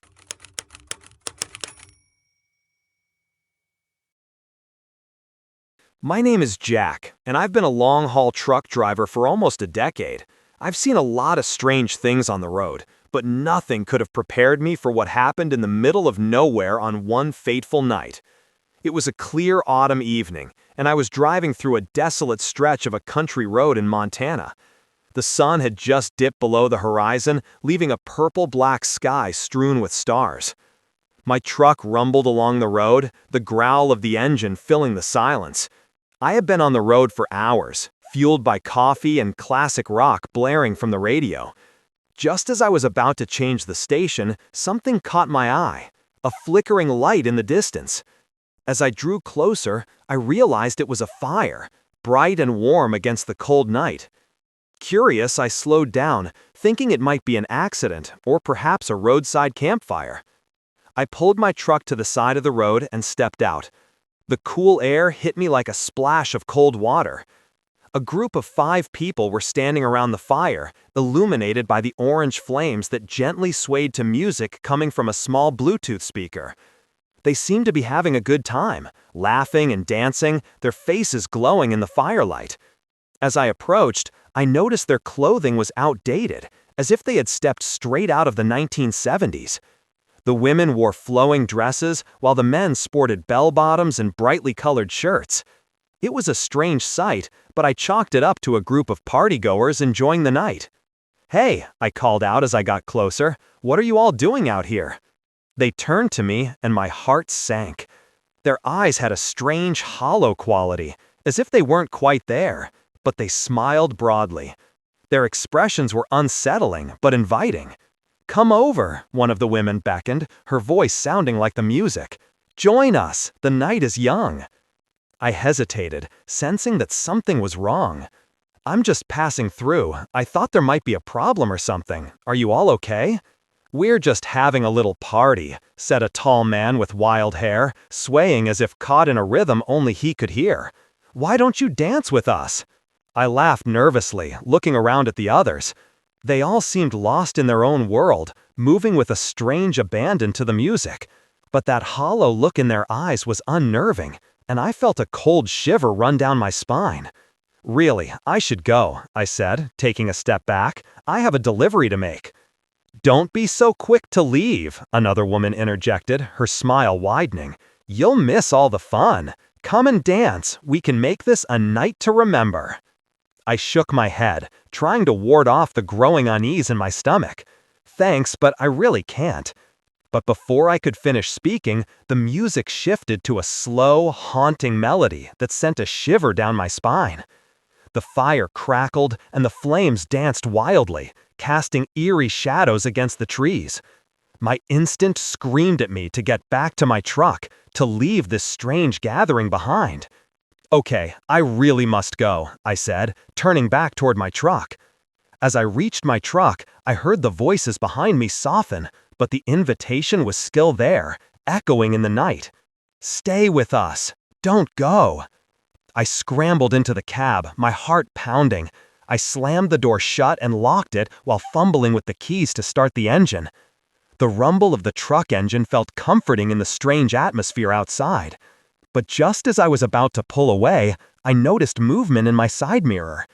One of the figures, a woman in a flowing dress, had moved closer, her face now pressed against the glass. Her features were contorted into an expression of raw hunger and desperation. The air grew heavy, and a sense of dread enveloped me. "Let's dance, Jack," she mouthed, but no sound came out. I could feel my heart racing as I put the truck in gear, my foot hovering over the accelerator. I couldn't shake the feeling that something was terribly wrong. Just as I was about to floor the gas, a loud thud echoed through the truck, making me jump. My eyes shot to the front windshield. One of the men was pounding on the hood, his face twisted in an expression of madness, eyes wide and unblinking. "Don't go!" he screamed, the sound echoing in the stillness of the night. "We just want to dance!" I laughed nervously, looking around at the others. They all seemed lost in their own world, moving with a strange abandon to the music. But that hollow look in their eyes was unnerving, and I felt a cold shiver run down my spine. "Really, I should go," I said, taking a step back. "I have a delivery to make." "Don't be so quick to leave," another woman interjected, her smile widening. "You'll miss all the fun. Come and dance. We can make this a night to remember." I shook my head, trying to ward off the growing unease in my stomach. "Thanks, but I really can't." But before I could finish speaking, the music shifted to a slow, haunting melody that sent a shiver down my spine. The fire crackled and the flames danced wildly, casting eerie shadows against the trees. My instinct screamed at me to get back to my truck, to leave this strange gathering behind. "Okay, I really must go," I said, turning back toward my truck. As I reached my truck, I heard the voices behind me soften, but the invitation was still there, echoing in the night. "Stay with us. Don't go." I scrambled into the cab, my heart pounding. I slammed the door shut and locked it while fumbling with the keys to start the engine. The rumble of the truck engine felt comforting in the strange atmosphere outside. But just as I was about to pull away, I noticed movement in my side mirror. One of the figures, a woman in a flowing dress, had moved closer, her face now pressed against the glass. Her features were contorted into an expression of raw hunger and desperation. The air grew heavy, and a sense of dread enveloped me. "Let's dance, Jack," she mouthed, but no sound came out. I could feel my heart racing as I put the truck in gear, my foot hovering over the accelerator. I couldn't shake the feeling that something was terribly wrong. Just as I was about to floor the gas, a loud thud echoed through the truck, making me jump. My eyes shot to the front windshield. One of the men was pounding on the hood, his face twisted in an expression of madness, eyes wide and unblinking. "Don't go!" he screamed, the sound echoing in the stillness of the night. "We just want to dance!" Panic surged through me, and I slammed the truck into reverse, pulling away from the firelight and back onto the road. But the shadows seemed to cling to me. The figures were dancing at the roadside, their laughter echoing in the darkness. I could barely breathe, my mind racing as I tried to make sense of what was happening. Suddenly, the truck lurched, as if something had grabbed the back, pulling me back. I spun the steering wheel, fighting to maintain control, but the road ahead was a blur. I caught a glimpse of the woman again, her ghostly form floating just outside my window, beckoning me back. "Jack, come back, we need you." The engine sputtered, and I felt a weight pressing down on the cab, making it hard to steer. The music from before was playing in my head, a haunting melody that was drawing me into a trance-like state, but I shook my head violently to focus. I finally found a straight stretch and floored the accelerator. The engine roared to life as I raced desperately forward, trying to escape. But just as I thought I'd left them behind, I felt a sharp jolt and the truck shuddered violently. I glanced in the rearview mirror and my blood ran cold. The figures were all there now, swirling around my truck, dancing in a circle, as if mocking my attempts to flee. "Come back, Jack," they called in unison, their voices blending into an eerie harmony. "Join us." I slammed on the brakes as the truck shot forward, coming to an abrupt stop. I was sweating, my heart pounding, and I felt utterly trapped. There was no way out. The road was empty, and the shadows were closing in around me, blocking out the moonlight. Suddenly, I heard a deafening bang on the passenger side. I spun around, and to my horror, I saw the tall man had climbed onto the hood, his face pressed against the glass, his eyes wild and filled with frantic energy. "You can't escape us," he screamed, and I could see his mouth contort into a wide grin that sent a shiver down my spine. I fumbled for my phone, my hand shaking as I tried to call for help, but there was no reception out here, no signal in the dead silence of the night. The whispers returned, louder now, enveloping me like a thick fog. "Join us, dance with us." I could feel the heat of the fire behind me, its glow illuminating the shadows, and I fought against the paralysis that was creeping over me. I slammed the truck into reverse, determined to break free, but as I did, the headlights illuminated a new figure standing directly in front of me, another person blocking the road, looking at me with an eerie smile. An old beat-up pickup truck was sitting there, abandoned, its tires flat and covered in rust. I barely had time to register what I was seeing when the figures suddenly surged toward me, their movements synchronized like a mob dance. I threw the truck into drive, narrowly swerving around the figures as I sped past the abandoned truck. The laughter echoed in my ears, mixing with the old music that had started playing out of nowhere. "Jack, you can't escape the dance." The road twisted and turned, but I pressed the gas pedal to the floor, desperate to put as much distance as possible between myself and the shadows. I dared not look back, but I could feel their presence lingering just outside my field of vision, a weight in the air that made my skin crawl. Suddenly, the truck lurched again, and I felt something slam against the back. Panic rose inside me, and my heart sank. The figures had formed a line now, their arms outstretched as if reaching for me. I veered off the road, hoping to escape into the woods, but the truck sputtered and choked on the uneven ground. I slammed on the brakes, and the engine died, leaving me in total darkness, surrounded by the whispering trees. I was alone. Or so I thought. The figures surrounded my truck, their faces illuminated by the dying glow of the headlights. They were smiling, their expressions turning into something more sinister and yet alluring. "Come to us, Jack," they called, their voices harmonizing in a haunting melody. Fear cramped in my stomach as I tried to regain control. I ripped the door open and stumbled out into the night. The moment my feet hit the ground, the laughter erupted all around me, echoing through the trees. "Come dance with us." With a surge of adrenaline, I turned and ran into the woods, branches scratching my face and arms.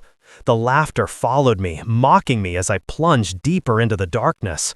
I didn't know where I was going, I just needed to get away from them, but the whispers grew louder, echoing in my mind, pulling me back. "Come to us, Jack. Dance." I stumbled and fell to the ground as exhaustion overtook me. I could hear them coming closer, their footsteps echoing in the night, a symphony of shadows closing in. And then, as suddenly as it had begun, everything went silent. I lay there, my heart pounding, straining to hear anything in the stillness. Slowly, I pushed myself up and looked around. The woods were quiet, as if the night had swallowed the laughter whole. But then, I felt a presence behind me. I turned around, and there she was, the woman in the flowing dress, her face illuminated by an ethereal glow. "Come to us, Jack," she whispered, her voice a ghostly melody. "You'll never be alone again." I felt the pull, the desire to step closer, to embrace the darkness and the company it offered in the form of a dance. But deep down, I fought against it, knowing that joining them would mean losing myself forever. With a final burst of strength, I turned and ran back towards the road, fighting my way through the undergrowth, ignoring the pain in my legs. The distant glow of my truck beckoned me like a lighthouse in a storm. I burst through the trees, my breath coming in ragged gasps. The truck stood eerily still, the shadows lingering around it. But I didn't hesitate. I jumped inside, slamming the door shut. With shaking hands, I turned the ignition. The engine sputtered and roared to life. The shadows were dancing outside the windows, and I could hear their laughter rising in a crescendo. but I slammed the gas pedal to the floor, spinning the tires in the dirt, and raced down the road. The figures disappeared into the darkness behind me, their voices fading into a mere echo. I didn't stop until the lights of a distant town broke through the night, the warmth of civilization washing over me. I pulled into a gas station, my heart racing, and rushed inside, gasping for air. The clerk behind the counter looked at me with concern. "You okay, man?" I glanced back at the door, half expecting to see the figure standing there, waiting for my return. But the road was empty, and the night was silent. "Just get me a coffee," I stammered, trying to shake off the terror that gripped me. As I waited for the coffee to brew, I felt the weight of what had happened settle in.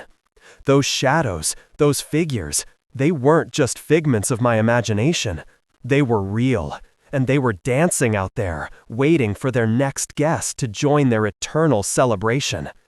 I shuddered at the thought, knowing that every truck driver who passed that desolate stretch of highway would one day hear their ghostly invitation. "Come, dance with us."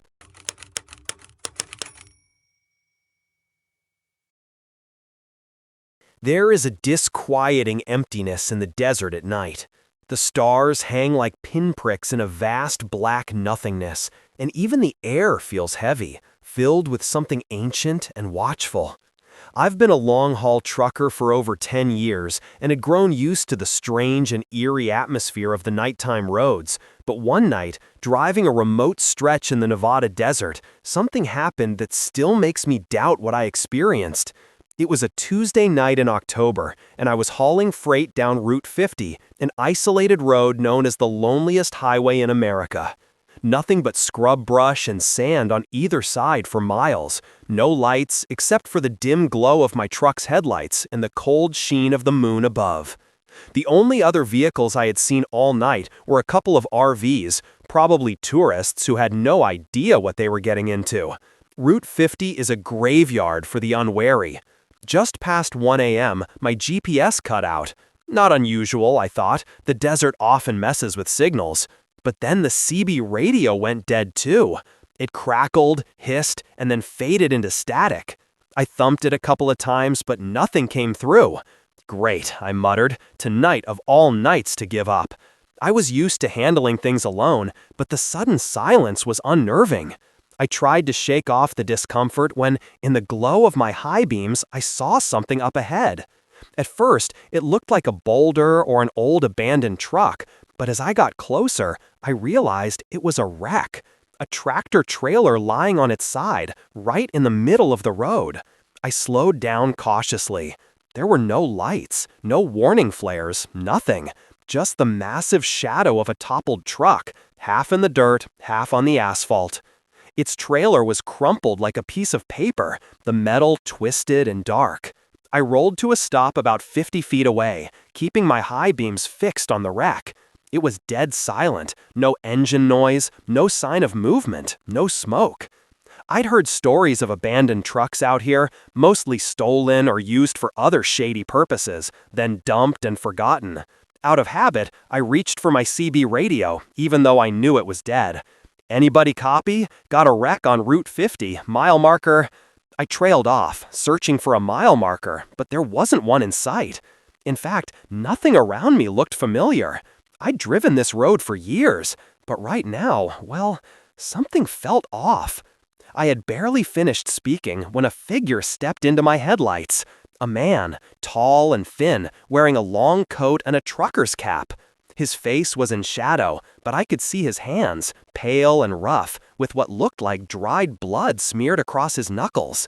He raised his hand and waved slowly at me. My gut told me to keep driving. I don't normally pick up hitchhikers, especially not in the middle of the night, especially not out here. But something about his slow, almost mechanical wave made me feel like I had no choice, like he was somehow drawing me in against my better judgment. I rolled down the window. "Need some help?" I called out, trying to keep my tone casual even as my hands gripped the steering wheel tightly. The man nodded slowly, his face still in shadow. "Truck's broken down," he said in a low, toneless voice. I glanced at the wreck, then back at him. "Looks like more than just a breakdown," I said. "Where's your load, and any other passengers?" His head tilted slightly, as if he didn't quite understand the question. "It's just me," he mumbled, "and my truck." The way he said it, with a strange emphasis on my truck, sent a shiver down my spine. "Well," I said slowly, "I can give you a ride to the next town, but I have to warn you, it's a couple of hours away." I half hoped he would say no, but he just nodded again, as if that was exactly what he expected. The man climbed into the passenger side of my cab, moving with stiff, almost unnatural motions. Up close, I could see his face better. His skin was pale and sunken, his eyes dark and empty, as if they weren't even looking at me, but right through me. He settled in, didn't buckle up, just stared straight ahead. The silence between us was oppressive, and I could feel my pulse throbbing in my ears. A few miles into the drive, he spoke, his voice barely a whisper. "You know this road?" he asked. "Yeah," I replied, trying to keep things light. "Been driving it for years. You could say I know it like the back of my hand." He didn't answer, just kept staring straight ahead with the same blank expression. A few minutes passed, then he asked, "Do you know who drives this road?" The question was strange, unnerving. I forced a laugh. "Well, mostly truckers, people passing through." He shook his head slowly. "No, the ones who are here when no one else is." My hands tightened on the steering wheel. "You mean the night drivers?" He turned to me, and his eyes seemed to darken, filled with something that looked almost like fear, or maybe recognition. "No, not them. The ones who don't leave." The temperature in the cab seemed to drop, and a cold sweat broke out on my forehead. I forced myself to focus on the road, refusing to look at him, but I could feel his gaze on me, heavy and unwavering. "Have you ever heard of the ghost truck in the cut?" he asked. I swallowed hard. "No, can't say I have." "It's an old truck, rusty and beat up. They say it's been driving these roads longer than anyone can remember," he continued, his voice low and steady. "No one knows who drives it. No one's ever seen the driver. But if you're out here long enough, you'll see the truck." A shiver ran down my spine. I'd heard plenty of ghost stories from fellow drivers, but this one felt different, somehow more personal. "What happens when you see it?" I asked, trying to keep my voice steady. The man didn't answer immediately. He just stared out the window, his face expressionless. Finally, he mumbled, "When you see it, it means it's seen you." I glanced into my rearview mirror, half expecting to see a pair of headlights in the distance, but there was only darkness behind us. A long silence followed, stretching out like the endless road ahead. Then, without warning, the man spoke again. "He found me," he said, his voice barely audible. "I was driving one night, just like this. My truck broke down, and then he came. The ghost truck. He's been following me ever since." I felt a cold knot in my stomach. "They say he's after you." He nodded slowly, his face pale and sunken. "He doesn't stop. He just follows, waits." A sudden flash of light in my side mirror caught my attention, and I looked back. There, far in the distance, a pair of dim headlights appeared, flickering like dying embers. I looked at the man. He was staring straight ahead, his face tense. "He's coming," he whispered, barely moving his lips. I gripped the steering wheel tight, my heart racing. I didn't know what to believe, but something in the man's voice, the way he seemed so sure, made me feel like I was in real danger. The lights grew brighter, and I could make out a shape in the darkness, a rusty old truck, its paint peeling and faded. "Don't stop," the man said, his voice trembling. "Whatever you do, don't stop." I nodded, my foot pressing harder on the gas pedal as the old truck drew closer. It made no sound, no engine hum, no drone of tires on asphalt. just the silent, relentless approach of something old and malevolent. We drove on, the phantom truck following us like a shadow, and while I can't say for sure what it was, one thing is certain. I never saw that passenger again after he vanished at the next stop, leaving behind nothing but a chill in the air and the memory of those empty, tormented eyes.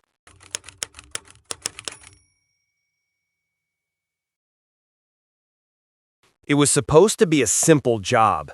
I'd been on the road for hours, hauling goods across state lines, and this warehouse on the outskirts of town was my last stop before heading home. My dispatcher pitched it as a quick drop-off, just a couple of pallets to unload, and I'd be on my way. The pay was good, and it didn't seem like too much trouble. But when I arrived, it was nearly midnight, and something about the place didn't feel right. The warehouse stood at the edge of an industrial park, a part of town where everything looked half abandoned. The surrounding buildings were dilapidated and covered in graffiti, windows broken, and doors hanging loose.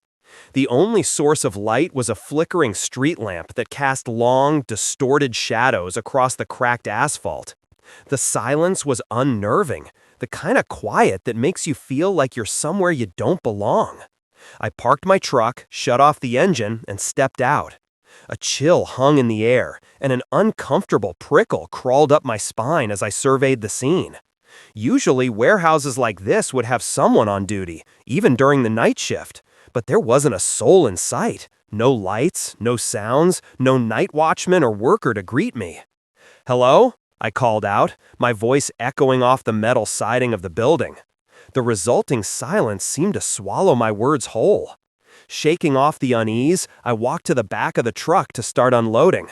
I figured I could get this done quickly and be back on the road in no time. I had unloaded 2 pallets and was just setting them down near the door when I heard something. A faint, metallic clinking coming from somewhere inside the warehouse. I straightened up and listened. It was weak, almost inaudible, but enough to set me on edge. The sound repeated, like metal tapping against metal, coming from the depths of the building. Probably just an old pipe or something, I muttered to myself, though I wasn't entirely convinced. I decided to ignore it and get back to work. I returned to the truck, grabbed the next pallet, and set it down with the others. But as I lowered the lift gate and turned back, I noticed something odd. The first 2 pallets were not where I had left them. They had been moved, only a few feet, closer to the loading dock door. I frowned, scanning the darkness around me. I was sure I hadn't misplaced them. Was someone playing a trick on me? But who would be out here at this hour? I took a deep breath, trying to shake off the bad feeling. Maybe I was tired, or the ground was uneven. But as I went back for the 4th pallet, my mind kept returning to the ominous silence, broken only by the occasional rustle of the wind. I stacked the last pallet, straightened up, and took a few steps back. But as I turned around, I heard it again. The unmistakable clatter of metal echoing through the hall, closer this time, sending a chill down my spine. I couldn't ignore it any longer. "Hello?" I called out, my voice shaky. Silence.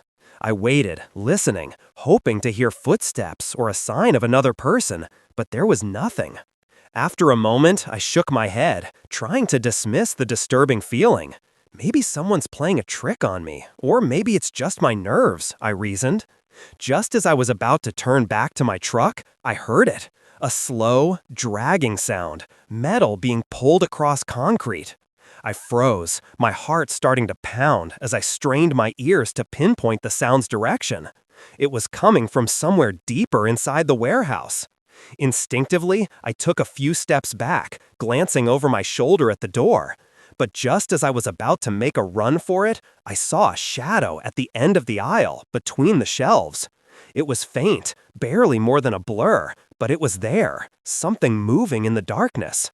My breath hitched as I squinted, trying to make out what it was. The shadow shifted slowly, emerging from the dark corners of the warehouse. It was tall, impossibly tall, with long, bony limbs that bent at unnatural angles. It wore what looked like old, tattered coveralls, hanging loosely on its thin frame. I felt paralyzed, caught between the urge to run and the need to understand what I was seeing. But then it moved, taking a step forward, dragging something heavy across the floor. A faint glint caught my eye, and to my horror, I realized it was a rusty chain, thick and heavy, with a hook on the end. My body screamed at me to run, but I couldn't tear my eyes away from the figure as it approached. Its head tilted slowly to the side, and even from my vantage point, I could see its face, or rather, the lack of one. Where eyes should have been were only hollow, sunken sockets, and its mouth was open in a silent scream, an abyss that seemed to swallow the light around it. I stumbled backward, my boots scraping on the concrete as I finally broke free from my stupor. I turned and ran for the door, not daring to look back. As I reached the exit, I grabbed the handle and pulled, but it didn't budge. I pulled harder, desperation rising in me, but the door was locked. I was trapped. Panic surged through me as I pounded on the door, hoping, praying that someone would hear me. The dragging sound grew louder behind me, the chain drawing closer, each clink a death knell in the silence. I forced myself to turn around, my heart in my throat. The figure was still there, now standing motionless in the middle of the aisle. It was watching me, or at least I thought it was.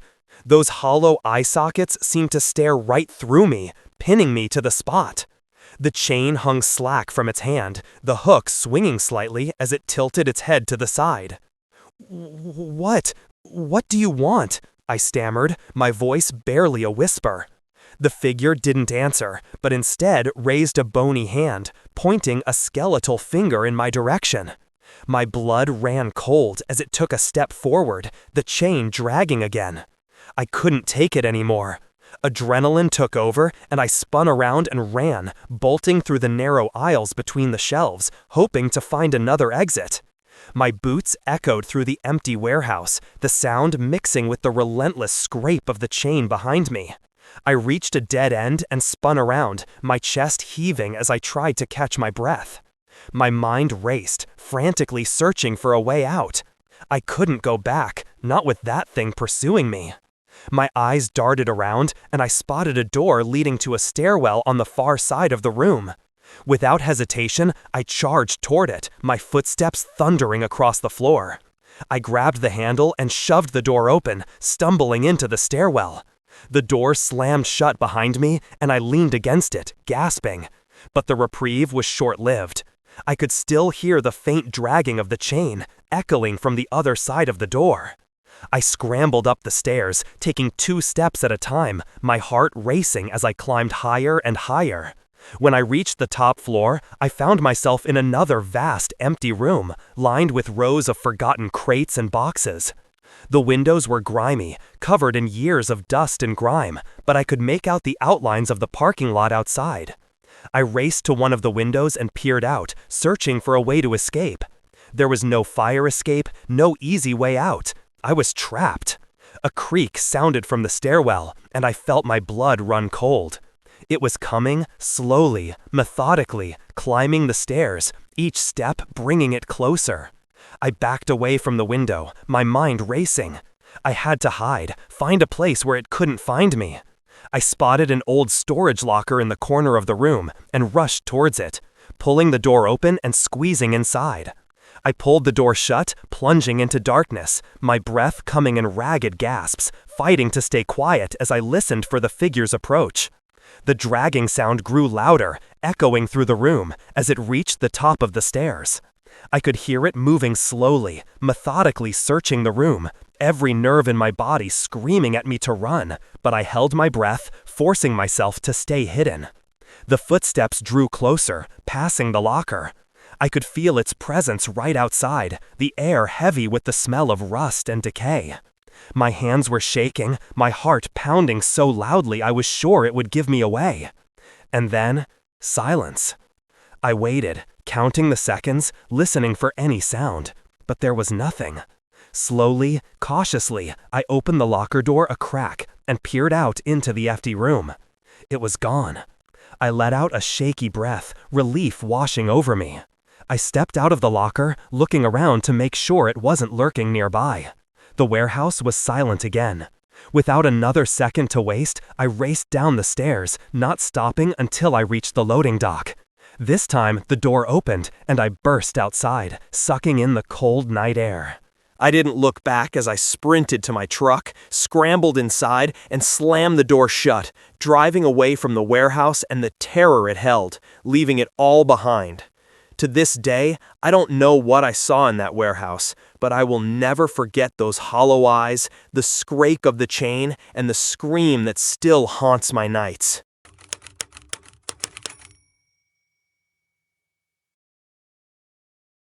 My name is Mark, and I've been a long-haul trucker for over a decade. The rhythm of the road, the night drives, the hum of the engine, and the flashing lights of oncoming cars have become second nature to me. Yet some nights feel different, and I've learned to listen when the road whispers dark secrets. It was late October 2022, and I was hauling a load of frozen goods across the Midwest, destined for a warehouse on the outskirts of a small town. The night air was thick, heavy with an unsettling tension as I approached a solitary diner for my first stop. A sense of foreboding was churning in my stomach. The diner, illuminated by flickering neon signs, looked like a relic from another era. The moment I walked in, the smell of greasy fries and burnt coffee hit me like a wave. The place was nearly empty, just a couple of truckers hunched over their meals, an old man engrossed in his newspaper, and a couple huddled in the back, their heads bowed close, as if whispering conspiratorially. "I'll be right with you," said the waitress, a woman named Sarah, with a smile that didn't reach her eyes. I slid into a booth, trying to shake off the creeping discomfort that enveloped me like a shroud. While waiting for my burger, I couldn't help but overhear a conversation at the counter. "The road's dangerous tonight," said a large figure in a long coat, his voice deep and rough. I could only make out his silhouette against the harsh light of the diner. Sarah laughed nervously. "It's always dangerous out here, Charlie." "No, not like this," he said, his tone suddenly serious. "Something isn't right." His gaze briefly fell on me, and an involuntary shudder ran down my spine. Before I could ask what he meant, my food arrived. I forced myself to eat, but my appetite was gone. The atmosphere was thick with tension, and I couldn't shake the feeling that something unseen was watching me. Charlie turned to leave, and as he passed my booth, he paused, fixing me with his gaze. "Watch yourself, driver," he warned, before disappearing into the night. I nodded, swallowing hard, my heart pounding. After finishing my meal, I paid Sarah, who looked worried. "Be careful out there, Mark," she said quietly, her voice barely a whisper.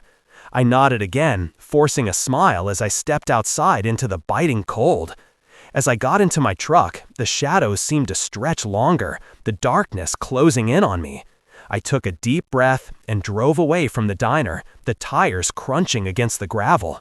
Hours later, I stopped at a gas station, the fluorescent lights flickering overhead, casting eerie shadows over the asphalt.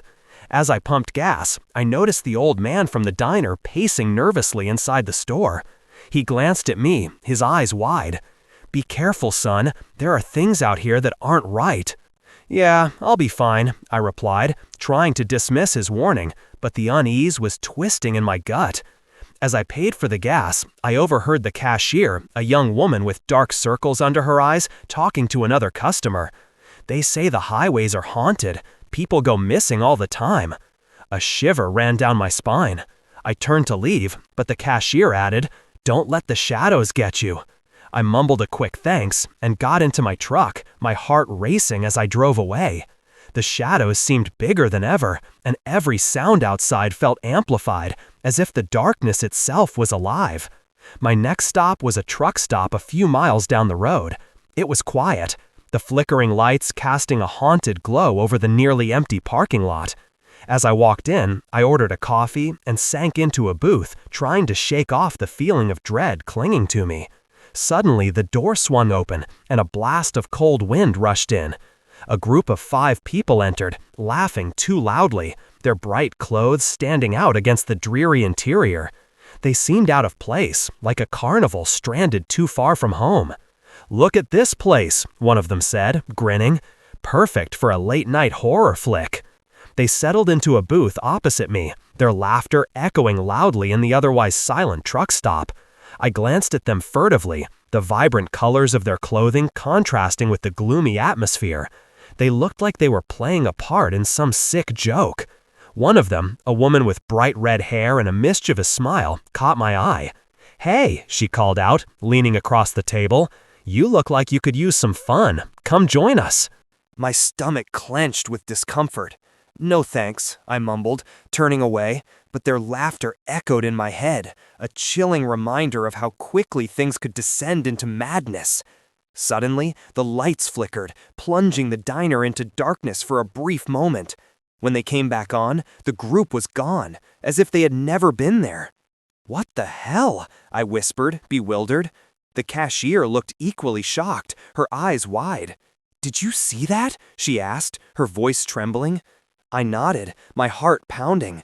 "Where did they go?" "I don't know, but they weren't real," she said, shaking her head. "They lure you in, and then—" I didn't want to hear any more.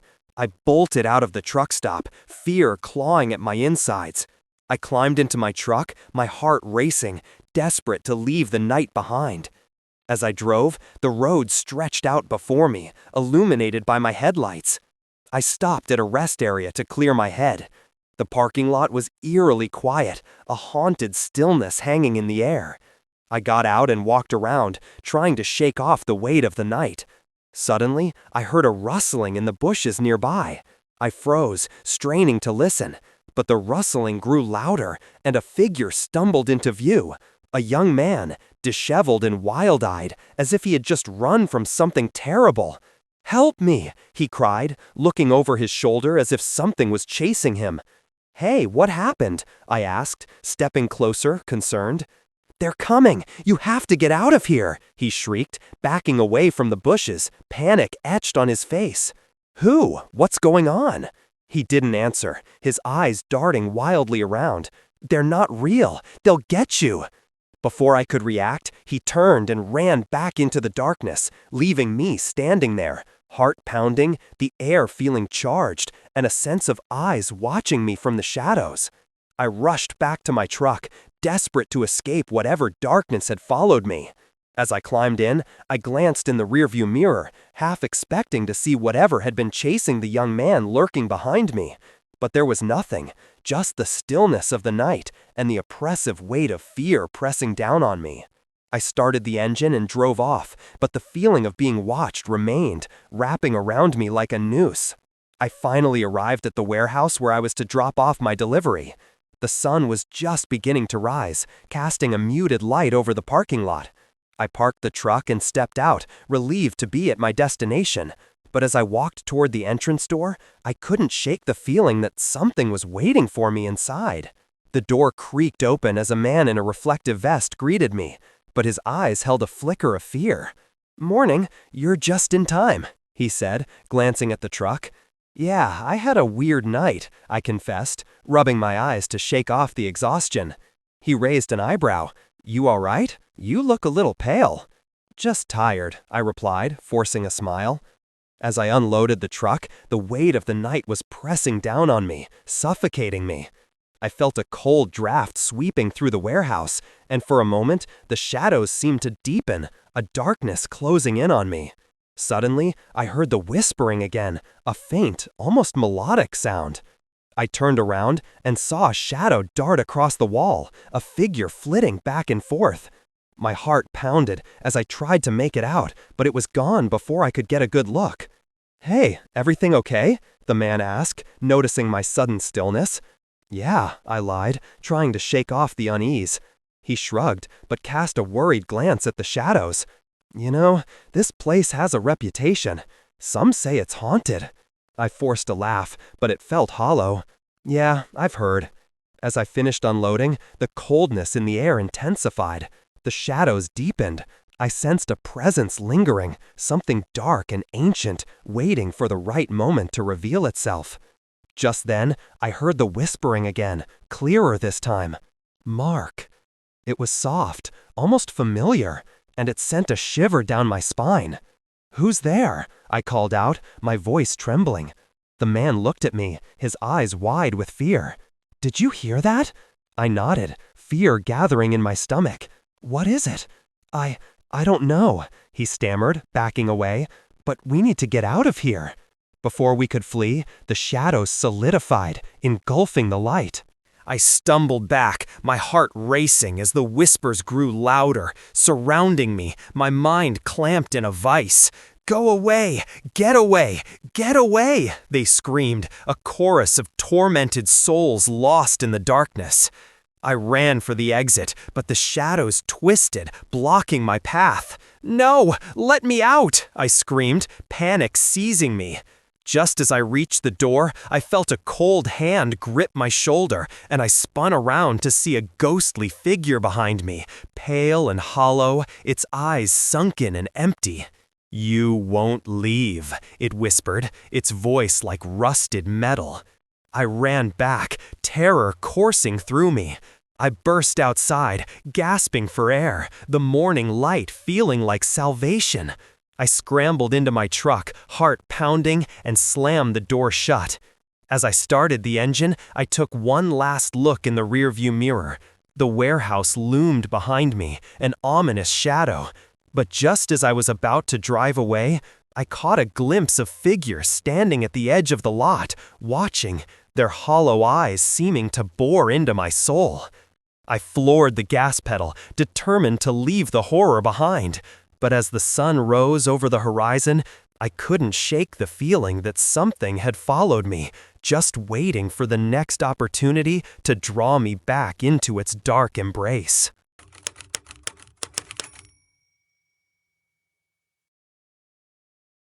I've been driving trucks for 15 years, cross-country. You'd think there wouldn't be a road, a highway, or a lonely truck stop I haven't seen. In my job, you get used to the strange hours, the empty stretches of highway, and the quiet solitude of night drives. Most nights are comforting, just me, my rig, and the miles stretching out under a sky full of stars. But on this night, something changed. It was around 11:30 p.m. I had just left Bismarck, North Dakota, driving east with a load of industrial goods that needed to be in Kansas City by the next afternoon. Not a heavy load, just a light freight, and the money was good enough to keep me on the road through the night. I've driven some long stretches, but this section of Route 90 was unusually deserted, even for a Monday night. I'd expected at least a few other trucks or maybe a stray car, but the road was dead. The first hour I drove in silence. The steady drone of the engine and the sound of the tires on the asphalt were my only companions. Then, sometime past midnight, I noticed a pair of headlights in my side mirrors. They were far back, almost like tiny pinpricks of light in the dark. Another trucker, maybe, or someone who just pulled onto the road behind me. I thought nothing of it. It's an open stretch, plenty of room for two. But as the miles went by, I noticed the lights weren't moving. They stayed the exact same distance behind me, neither getting closer nor falling back. They seemed to just hover there. I figured he might be matching my speed, maybe keeping his distance or saving himself the trouble of overtaking on the narrow highway. But after another hour, I couldn't shake the feeling that those lights were watching me, like two eyes that never blink. It was a strange thought, and I laughed it off, but the laugh felt forced. A while later, I took an exit onto a lonely stretch of Route 90, a side road I hadn't driven in a while, but which would cut down on my travel time. If that driver wanted to pass me, that would be his chance. I kept an eye on the mirrors as I took the turn, expecting the truck behind me to vanish, but it didn't. The two pale headlights swung onto the exit too, sticking to me like glue. "All right, buddy," I muttered, my fingers tapping nervously on the steering wheel. "What are you playing at?" To be sure, I took a series of sharp turns, trying to shake him off, driving through back roads I wouldn't normally take. But every bend, every twist, every maneuver, he followed. The discomfort was brewing into a strange, creeping fear. I reached for my CB radio, hoping to make contact, maybe find out if he had a mechanical problem or was looking for company on the road. Static crackled through the speaker, filling the cab with a familiar hiss. Then, over the static, a voice came through.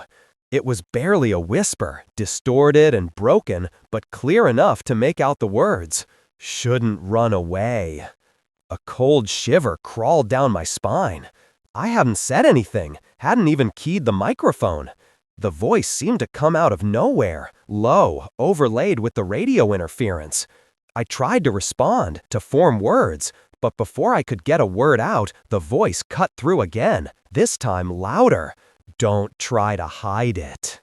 A cold shiver crawled down my spine. I hadn't said anything, hadn't even keyed the microphone. The voice seemed to come out of nowhere, low, overlaid with the radio interference. I tried to respond, to form words, but before I could get a word out, the voice cut through again, this time louder. "Don't try to hide it." I pulled the microphone back, glancing at my mirrors. The truck was still there, its headlights flickering on and off, as if barely surviving. Something was wrong with that truck. Its headlights weren't bright enough, and the whole cab looked strange, faded, as if it were half there and half somewhere else. I shook off the feeling and pressed the gas pedal down, determined to gain some distance. But the ghost truck kept up, moving as if it had no weight, gliding over the asphalt. And then I saw it up close. I couldn't make out much, but the color seemed black, almost matte, not shiny, but worn, like it had been driven through hell and back. There were no logos, no identifying marks, not even a license plate I could see.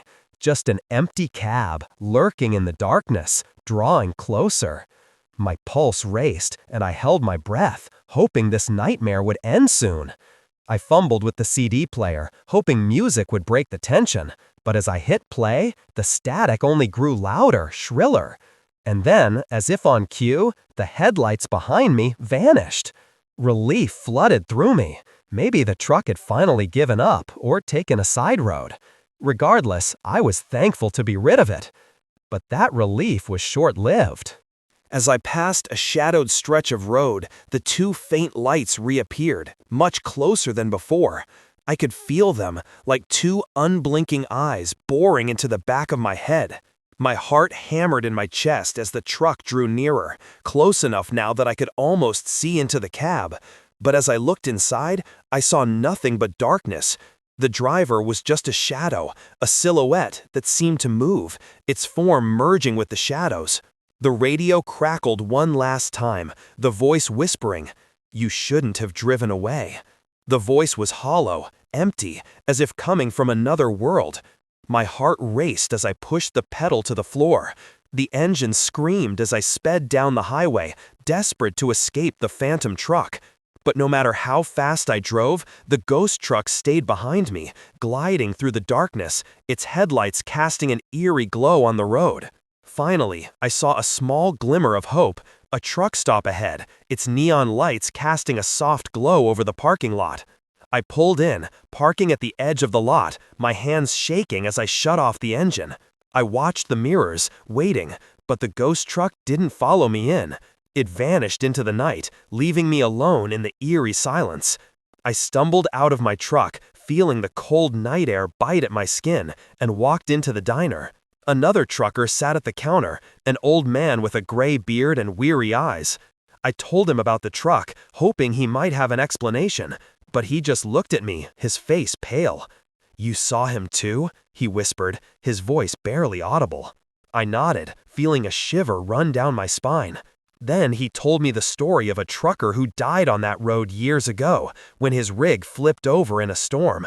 They never found his body, just the burnt-out truck, empty, as if he had vanished without a trace. "Some folks say he's still out there," the old man said, searching for his final resting place, doomed to roam the roads forever. As I left the diner, his words weighed heavily on my mind. When I got back to my truck, I felt a strange presence, a cold emptiness that seemed to hang in the air.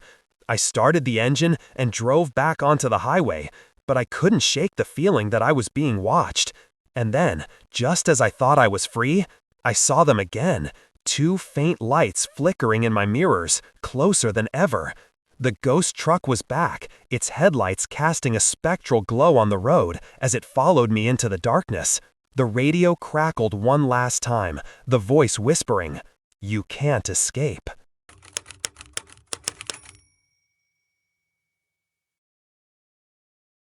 My name is Smith, and I've been a truck driver for 22 years.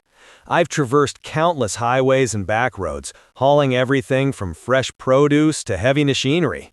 It's a lonely life, filled with long stretches on the road, the hum of the engine, and the occasional diner or rest stop where I can catch a few hours of sleep. But despite the isolation, I find a certain peace in the rhythm of the road. My latest assignment took me deep into the heart of the Pacific Northwest, a sprawling forested region that often feels like it's from another era.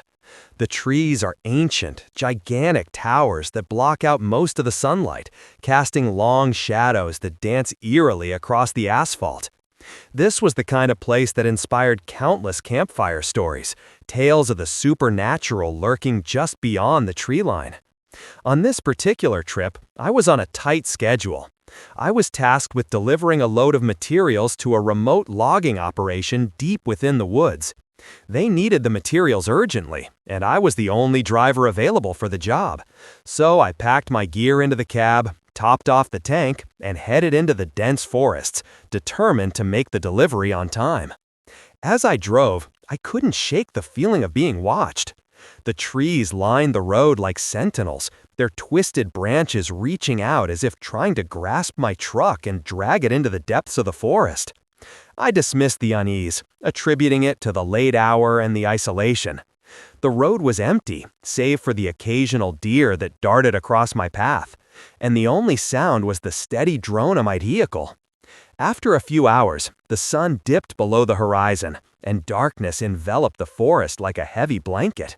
I switched on my headlights, their beams cutting through the shadows. An eerie silence settled over the surroundings, broken only by the distant sounds of rustling leaves and the occasional snap of a twig. The weight of the forest pressed down on me, and I felt a shiver crawl up my spine. I was approaching the turnoff for the logging road when my GPS failed. The screen flickered before going completely black. Great, I thought, frustrated, tapping the screen. Just what I need. I rummaged for the old paper map I kept in the glove compartment. It was crumpled and worn, but it still had the route I needed. I pulled over to the side of the road to orient myself. As I unfolded the map, I noticed a strange coldness in the air, a biting chill that seeped into my bones. Just a draft, I told myself, trying to ignore the prickling feeling on the back of my neck. The woods were unnaturally still, and I had the unsettling feeling that I wasn't alone. After a few minutes, I found the right path and climbed back into the truck. As I drove onto the logging road, the gravel crunched beneath my tires, and the trees closed in around me. The feeling of being watched intensified, and I couldn't shake the feeling that eyes were tracking me through the gloom. The road wound and twisted, deeper into the forest. The further I drove, the more claustrophobic the surroundings became. I was completely isolated, miles away from any civilization. My headlights illuminated the road ahead, but beyond that, the darkness seemed endless, swallowing everything in its path. About 30 minutes into the logging road, I finally spotted a glimmer of light in the distance. It was faint, but promising, a sign that I was nearing my destination. I drove on, my pulse calming at the thought of unloading the freight and getting back on the road. As I reached the clearing, my headlights illuminated the main building of the logging operation. It was a large, weathered building that looked like it had been out there for decades. A few trucks were parked around, and I felt a surge of relief wash over me. I had made it. I parked my truck and climbed out, stretching my legs and taking in the surroundings. The air was thick with the smell of pine, and something else, something earthy and decayed. I dismissed it as a byproduct of the logging business. A figure emerged from the shadows of the building, a stocky man with a shaggy beard and a hard hat perched on his head. "You Smith?" he called out, his voice deep and raspy. "That's me," I replied, wiping my hands on my jeans as I walked toward him. "Got a delivery for you." He nodded, leading me to the back of the building where they had a loading dock. I backed my truck up to the dock, and we started unloading the materials. "Thanks for getting here so fast," he said, lifting boxes off the truck. "We've been having some trouble with the weather and needed these materials quick." "No problem," I replied, trying to sound cheerful despite the oppressive atmosphere. As we worked, I couldn't shake the feeling that something was wrong. The forest felt alive, the trees whispering to each other in a language I didn't understand. Once the truck was empty, I wiped my brow and looked at the man. "All done. Do you mind if I take a quick break before heading back? It's been a long drive." "Sure, take your time," he said, his expression unreadable. "But be careful out there. The woods can be unpredictable." I laughed nervously, trying to dismiss the ominous words. "I'll be fine." I stepped out of the building, breathing in the fresh air, trying to shake off the uneasy feeling that clung to me. I walked around the clearing, taking in the massive trees and the sounds of the forest. There was something calming about it, but I couldn't ignore the feeling of isolation that plagued me. As I walked, I noticed a path leading into the woods, overgrown and barely visible. It piqued my curiosity, and against my better judgment, I decided to follow it. After all, what could go wrong? The path wound deeper into the woods, the undergrowth crunching beneath my feet. The trees loomed over me, their branches reaching out like twisted fingers. Sunlight barely penetrated the canopy, and the air felt thick and heavy. As I walked, I began to hear a faint sound, like distant laughter, echoing through the trees. It sent a shiver down my spine. I paused, straining my ears, but the laughter faded into the silence, leaving only the rustling of leaves. "Get a grip, Smith," I muttered to myself. "It's just your imagination." I turned to go back, but something caught my attention, a flicker of movement deeper in the woods. I hesitated, my instinct screaming at me to leave, but curiosity pulled me forward. I couldn't resist the urge to explore. I pushed through the undergrowth. The laughter grew louder. It was the laughter of children, innocent and carefree, but it felt wrong, out of place in the eerie silence of the forest. I followed the sound, my heart pounding, until I came to a small clearing. In the center was a circle of trees, their trunks blackened as if scorched by fire. And in the middle of the clearing was a group of children, their backs turned to me. They were dancing and twirling, their laughter echoing through the trees, but there was something strange about them. They wore tattered clothing, and their movements were jerky, almost unnatural. "Hey," I called out, stepping into the clearing. "What are you kids doing out here?" They stopped suddenly, turning to face me all at once. Their eyes were wide and unblinking, and their smiles were too wide, revealing teeth that were sharp and unnatural. I felt a wave of horror wash over me as I stumbled back, my heart hammering. "What the hell?" I muttered, instinctively reaching for my phone, but it was dead. The realization hit me like a punch to the gut. I was completely cut off from the rest of the world. The children began to move toward me, their laughter morphing into a dissonant chorus that reverberated in the clearing. I turned to flee, panic rising in my throat, but as I sprinted back toward the road, I realized the path I had taken was gone. The trees closed in around me, branches twisting and intertwining, blocking my escape. "No, no," I cried, pushing through the undergrowth. But the forest seemed alive, moving and shifting, making it impossible to find my way back. I stumbled and fell to the ground as the laughter grew louder, drowning out my thoughts. I could feel them behind me, the children with their predatory grins, their laughter ringing in my ears. "Come to us, Smith," they sang, their voices ghostly and sing-song. "Play with us in the dark." I forced myself to stand up, adrenaline coursing through me as I ran in a random direction, desperate to escape. The trees seemed to loom over me, the shadows dancing in the fading light. I could hear their footsteps behind me, gaining on me, and I pushed myself harder, my lungs burning as I ran. Just as I thought I was about to be caught, I burst into another clearing. This one was larger, filled with the remnants of an old campsite.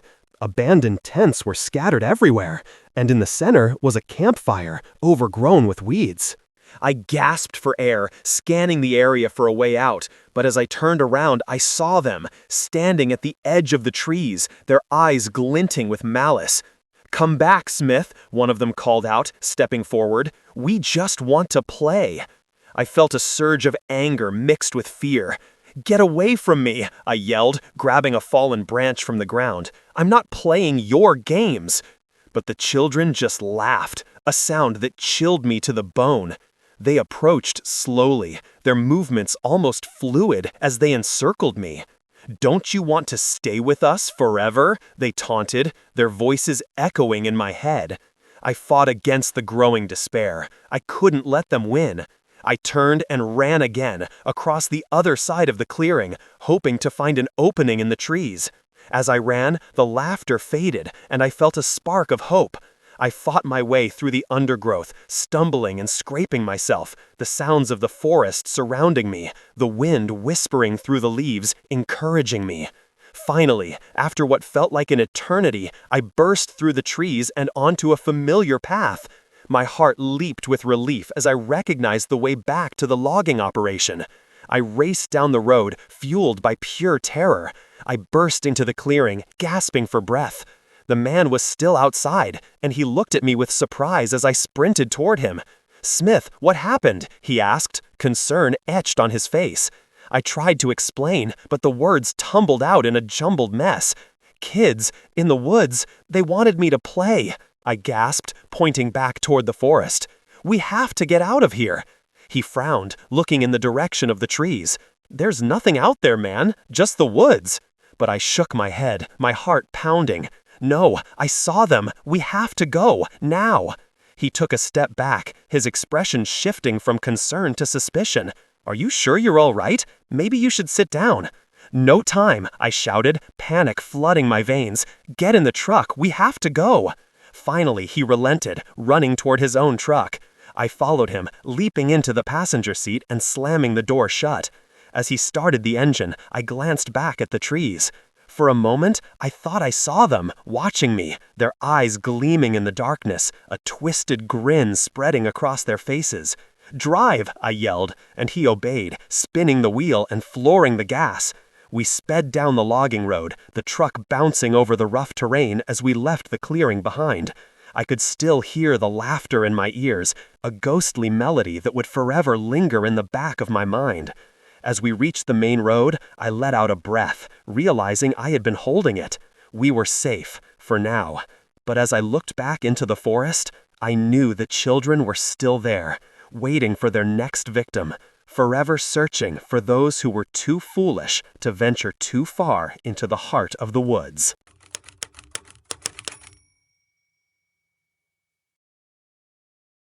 The year 2021 was a strange time for anyone whose main job was working in an office. By the summer, we had all been working from home for over a year, and opinions were mixed. Some loved it, others less so. When we got the news that we would have to return to the office in the fall, once restrictions were lifted, it caused similar controversy. Some couldn't wait to get back to the office, while others threatened to quit if they were pressured to do so. Well, things came to a head, and many people were laid off, and all of that was terrible. We lost some good team members, and that meant one of the first tasks when we returned to the office was to hire several new employees to fill the gaps. But that proved much easier said than done. First, we tried to replace all our lost team members with equally qualified staff, but due to the precarious financial situation we were in, we couldn't meet the salary demands of many applicants. But we needed team members, and we needed them fast. So we started offering interviews to candidates who weren't as qualified as some of the people on our wish list, but were still technically qualified to fill the gaps in our company. And one of those candidates was a woman I'll call Tanya. I call her Tanya because my daughter is obsessed with the movie I, Tanya, and that's the first name that pops into my head right now while I'm looking for a fake name. I don't want to use Tanya's real name for obvious reasons. I imagine everyone does things in life they later regret, and although I spent a while hating her, I've reached the point where I genuinely wish her well and hope she resolves the issues she was struggling with at that time. Anyway, we hired Tanya as a customer service representative, and although that's definitely not the easiest job in the world, we found out pretty quickly that she wasn't cut out for customer service. It was also incredibly confusing because she had applied well and at least one of her references was good. The only problem was that she had never worked in customer service, and although hiring her to lead our only customer service representative was technically a risky move, I and the CEO didn't think there would be an issue. We rushed to hire her, and since I was busy talking to our other potential employees, I failed to check her other two references. And if I had, they might have told me that Tanya excelled at almost everything except conflict resolution. She was punctual, her attitude was largely great, but when things got a little tense with a complaining customer, she sometimes just saw red. I suppose the first time this happened, we just let it slide. Tanya was so great in all other areas that we didn't want to let her go without first trying a gentle approach. We took her aside to talk a little and basically said she shouldn't take things so personally. Every now and then she would deal with rude people, and the trick was to turn off the emotions, detach, and pretend everything was simply an elaborate problem-solving exercise, like a Rubik's Cube, except the cube is a total jerk the whole time. You wouldn't call the cube a jerk, would you? You just take a deep breath and try a different approach. I remember the CEO basically saying we thought she was better than that we thought she was an incredible employee, and it wasn't unrealistic to expect better from her. Of course, she couldn't just refuse service to a customer, but we reminded her that she had the right to end the conversation and suggest the person's name for the blacklist if a customer truly became abusive, not just impatient or in a bad mood. She wasn't a punching bag, and we wouldn't let her be one.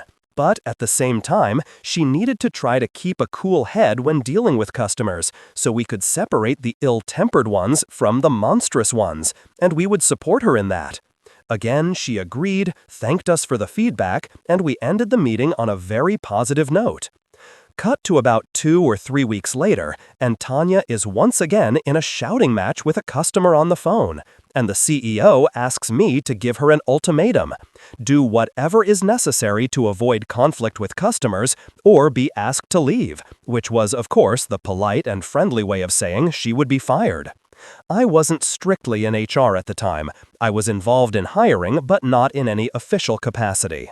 But instead of going to HR and hopefully ending any potential conflict, the CEO asked me to give Tanya one last chance before things became very official and we were forced to fire her. I don't think it was a mistake to ask me to do it, but I know for sure that I made a mistake in the execution. You see, when you have a serious conversation with an employee, a third party should be present to act as a witness, so that in the event of an outburst, someone can confirm whether or not you said a particular thing. Now, 99% of the time, the witness is only there for formalities, but sometimes something happens that demonstrates exactly why such systems are implemented in the first place. I assumed that because Tanya, the CEO, and I had had a little heart-to-heart and it had gone well, it would be okay to just privately grab her in a free moment to give her this final warning. Apart from the craziness with the customers, she was absolutely polite and reasonable to all her colleagues, including me, so I had no real reason to think she would react truly negatively.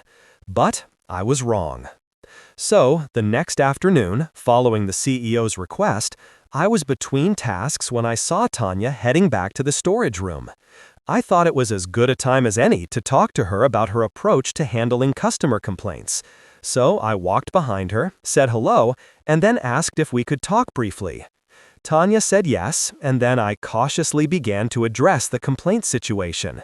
She listened for a few minutes and seemed to take everything I said into account, until I mentioned the possibility that she might be fired.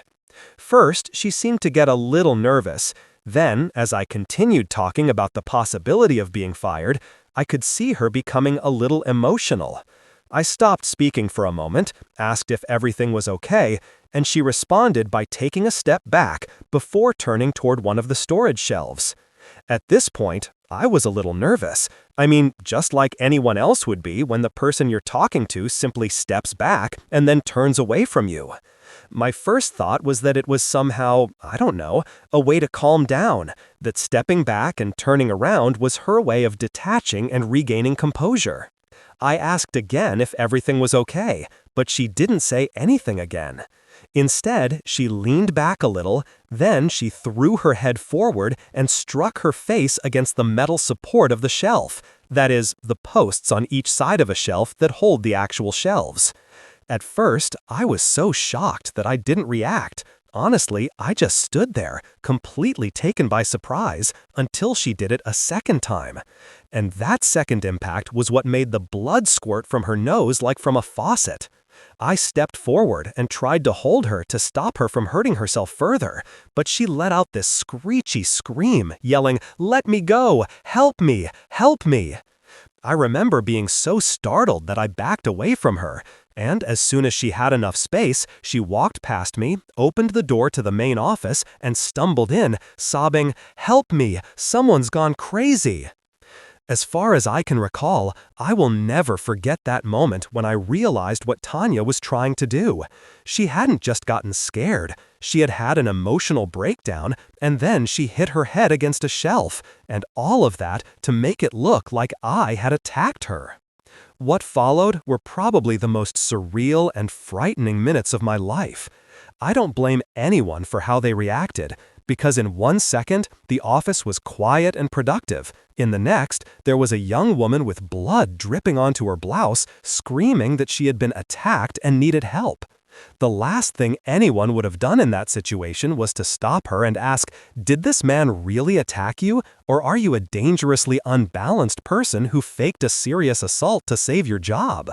People did the only thing they could think of, which was to comfort her, provide medical assistance, and move me away while they called the police.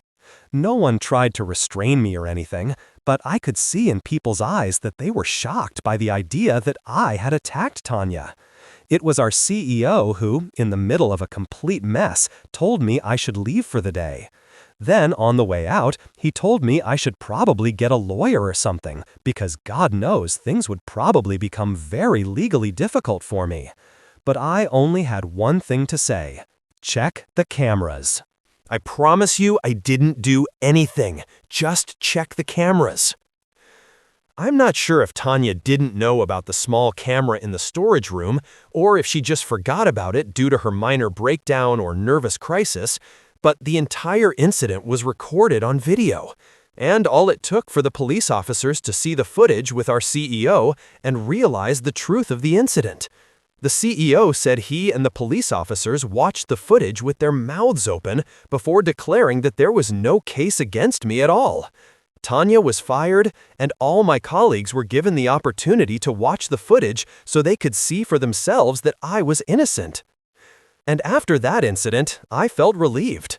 Some of my colleagues even came to my desk to tell me how sorry they were that they had believed I had attacked Tanya, and said they could never have imagined how crazy she turned out to be. As I said, I was incredibly angry at Tanya at the time and had all sorts of thoughts about suing her.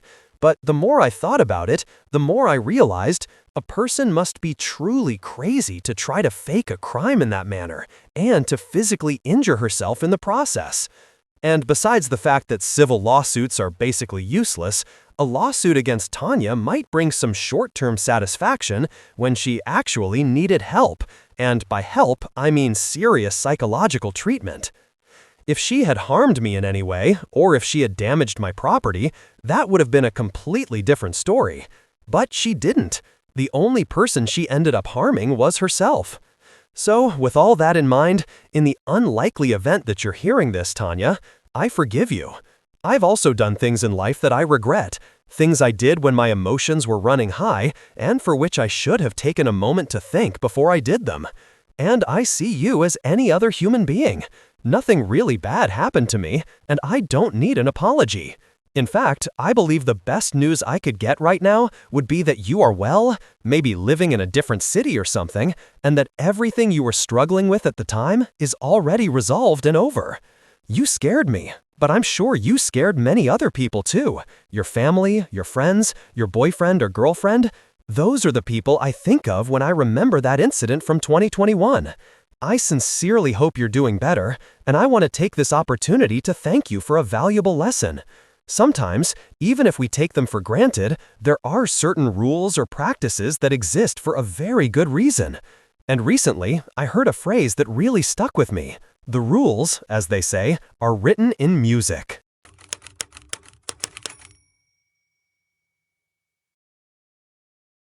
Hello, my name is Lisa, and I've officially decided to write down the story of something I experienced at my first office job.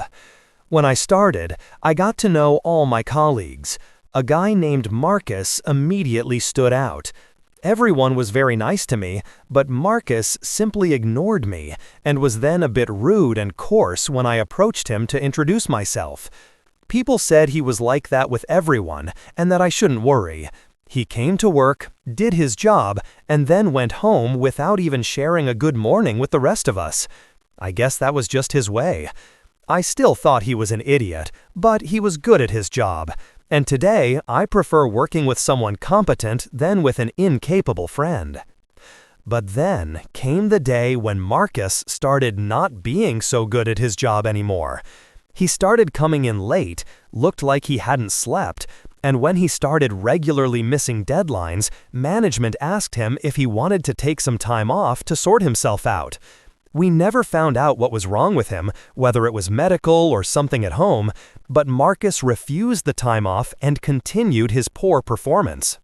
I heard rumors that something would happen with him, be it a meeting with the boss, a suspension, or even termination. But everything came to a head one morning.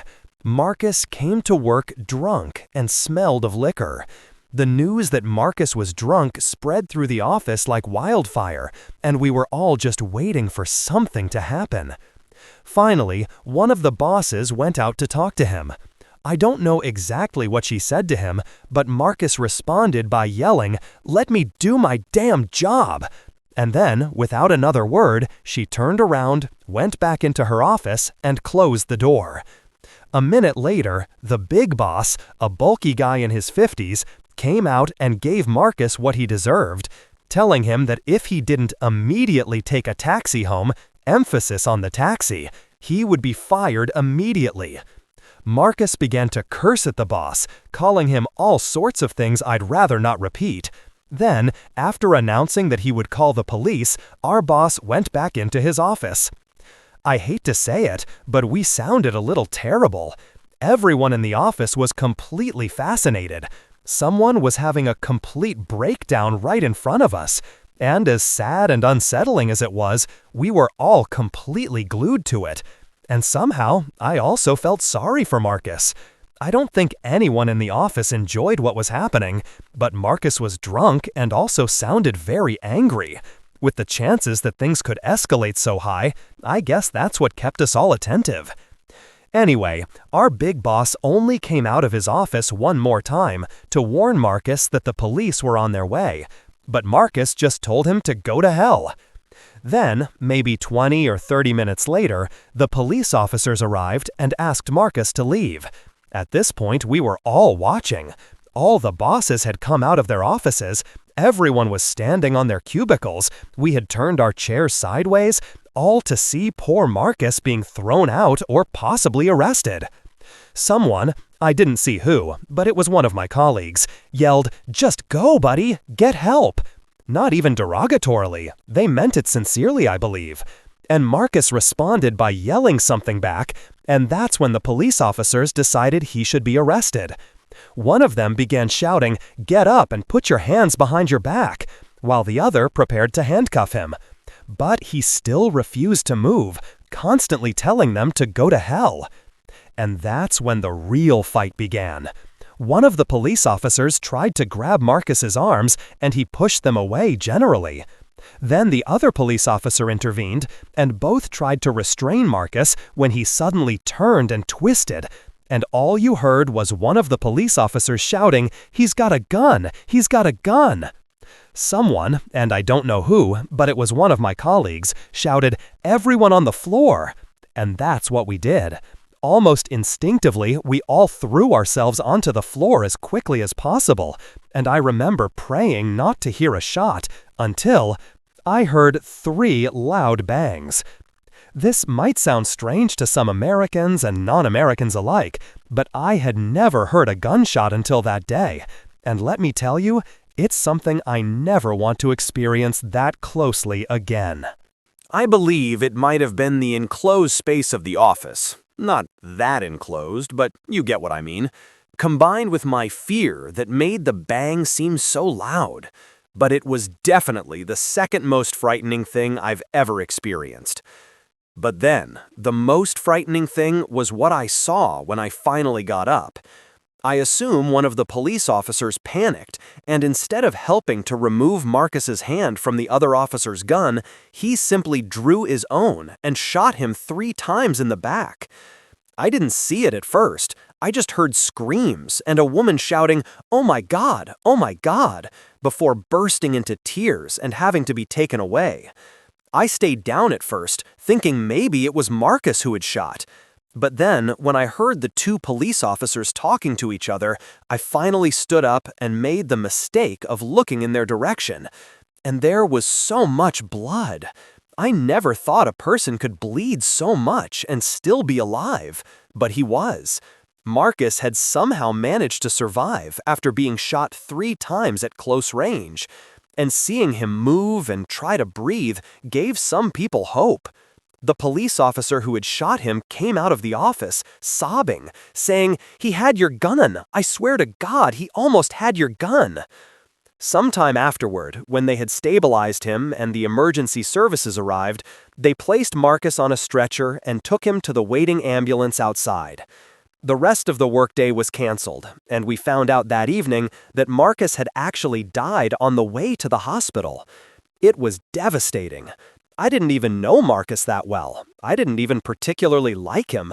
But hearing that he had died was just so incredibly disheartening for me and for everyone who had worked with him. The office remained closed for the entire week. But even when my colleagues started coming back during the month or so that followed, some took longer than others. I just couldn't bring myself to return to a place where someone had been murdered. I think what really bothers me is that some people get shot by the police after committing a crime or doing something that puts people in danger in some way, and others get shot because there's hardly any reason for it, or so I hear. But Marcus was just shot because he was having a bad day. I know it was because of the police officer's gun, I assume, and some of my colleagues really saw him reach for it. I'm just saying he didn't have to die like that. I don't know what I would have done in that situation, or rather, I do know, but just hitting him could have resulted in Marcus getting the police officer's gun, and then who knows what would have happened. Some of us might even have been killed if there had been an exchange of gunfire. And I just wish things didn't have to be that way. And I know that probably sounds incredibly naive, but sometimes I really wonder if, had I given Marcus a big hug that morning, things might have been a little different.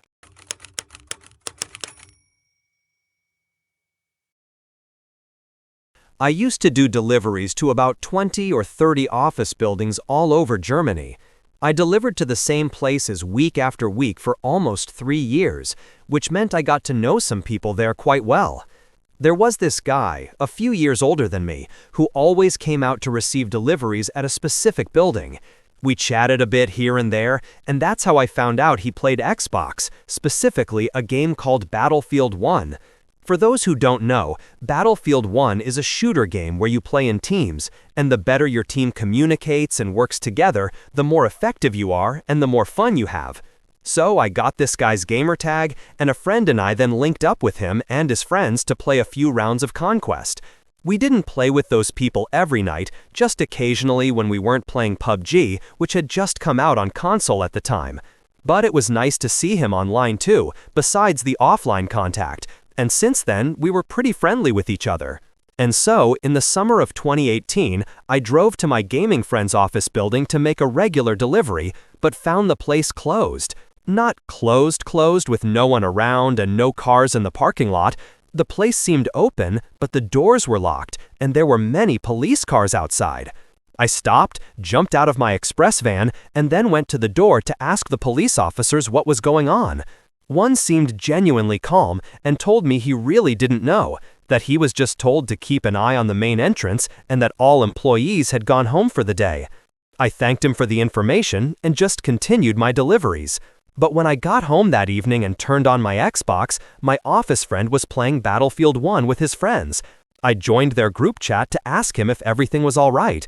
I didn't know if there had been a fire, maybe a gas leak, or God forbid, some kind of lockdown or active shooter situation, so I was really concerned to make sure everything was okay. It turned out everything was fine, but when I asked the question, his friends started laughing a little and said, "Man, have I got a story for you." It was a story he had already told his two friends in the group chat, but he didn't mind telling it to me again while we played some games. So, my Battlefield 1 friend said he was working on something on his computer in one of the offices that morning when his computer suddenly froze. He said the computers were a bit slow and outdated, so it wasn't unusual for them to have problems from time to time, but while he was waiting for it to normalize before trying to fix the light, he heard his colleague in the next cubicle complaining about the faulty hardware they had to deal with. My friend got up and looked over the small cubicle wall and asked his colleague if his computer had frozen too, but it wasn't just his. All the computers in the office had suddenly hung up. Then, after a few minutes of total confusion, all the computer screens turned blue, and before anyone had time to react, the power went out throughout the office. Something had tripped the switch in the basement, so it didn't seem to be just a matter of the caretaker turning it back on or something. The whole place had had a surge or something. So, when the power came back, everyone turned their computers back on and started working again. But as they did, every computer began running a strange startup sequence, like when you turn on your computer and it seemed like something was being downloaded or installed. The whole time, no one could do anything else but turn off the computers. They weren't responding to any input. But since most people assumed it was some kind of update or the computers were fixing themselves or something, no one thought to do anything other than inform the company's HR guy. In the meantime, their HR guy was going crazy, and it took a while for them to realize the extent of the problem since their office was separate from the other cubicles. But when they realized that every computer in the building seemed to be installing some strange and unknown software, he started running around telling everyone to unplug their computers from the socket and stop installing anything extra. There was total confusion for a while. No one knew what to do. And finally, my friend's boss came out and told everyone to take an early lunch break. None of the computers in the cafeteria were working, so no one could pay for their lunch there, so everyone started looking for food outside. But then, during that next hour, some police officers showed up, and when my friend and his colleagues returned to work, they told them the place was closed for the day so they could investigate what had happened with the computers. It was an interesting story, not the most amazing thing I've ever heard, but my friend seemed to enjoy having a paid day off, and we spent the next few rounds of Xbox speculating about what might have happened, whether it was a denial of service attack, malware, or something else. Anyway, the week passed, and on my day off, I noticed that my office friend from Battlefield was online, but in the middle of the day. I asked him if he had returned to work, and he said no, that no one had returned to work yet. And not only that, but guess who had called him on his cell phone just a few hours earlier? An agent from the BKA. This agent sounded almost strangely friendly, considering what he was told to do, which was to call every employee of the company to talk to them about the day the computers went crazy. The agent asked my friend many questions, and many of them were strange and involved tiny details about his day. He just said he answered as honestly as possible because he wanted to help and had nothing to hide. That was the last he heard about it until his office reopened and he returned to work and everything seemed fine with the computer system. Apparently, many engineers had come in over the weekend to check their systems for viruses. But I'm no computer specialist, so I'm sure someone can explain that a little better than I can. The point is, they didn't find anything. The place seemed clean, so all employees were invited back, and everything continued as usual. But then, when my friend returned, he noticed that not all employees had returned, and one guy's desk was remarkably empty. Everyone was curious about where this guy was, and that curiosity intensified when my friend and his colleagues found out he had been suspended. Management didn't want to say why they had suspended him, but everyone rightly assumed it had something to do with the power outage and the computer freeze. People were told it was a private matter and that they should respect it. But as soon as he had the chance, my friend called the guy who had been suspended and asked what the hell was going on. And this is where it gets really weird. The guy who had been suspended said he hadn't just received a 30-day suspension, but that he had actually been arrested and questioned twice by BKA agents. In summary, both the company's management and the BKA believed he had something to do with blocking their computer system, and until recently, he was their sole suspect. My friend asked him how they had figured him out, and the guy said it all somehow related to a QR code sticker he found in the dumpster behind the office. Apparently, the place was smoke-free, and that also applied to e-cigarettes. But instead of going completely outside to get his nicotine fix, there was a tacit agreement that people could go to the dumpster as long as they weren't seen by the bosses. Anyway, the suspended guy goes to the back to use his vaporizer and sees the QR code stuck on the dumpster. And then, out of sheer curiosity, the guy takes out his phone and scans the code, then waits to see what appears in his internet browser. This little browser window opens, but nothing loads, and the guy realizes his phone is somehow in airplane mode or something, and that the internet has been deactivated. He goes to his settings, turns it back on, connects to the office Wi-Fi, and then, at that exact moment, bingo! All the computers in the office start hanging up. I assumed the engineers tracked what had infected the office computers all the way back to the guy's phone, and as soon as they figured it out, they slapped him with both the suspension and the 2 visits from the BKA agents. It was only after he handed over all his belongings, his phone, his computer, almost everything that could connect to the internet, and explained everything about the QR code he had found, that the BKA's attention turned to whoever had placed the QR code there, and he was no longer their sole suspect. The guy said he was scared, even though he knew he hadn't done anything wrong, that he would be blamed for some major cyber attack and end up spending 100 years in federal prison after being falsely labeled a cyber terrorist or something. And I think that's the scary part of the story. A few days off work is the furthest thing from scary I can imagine. So, apart from the suspended guy, of course, he had it pretty easy. But this guy, man, I've scanned many QR codes on the street for all sorts of different reasons. I scanned one and saw a girl's art page, and another showed me a marijuana delivery service. And I wouldn't think twice about scanning a random one just to see what appears. But to think that could lead to me being hauled off by BK agents is enough to scare anyone.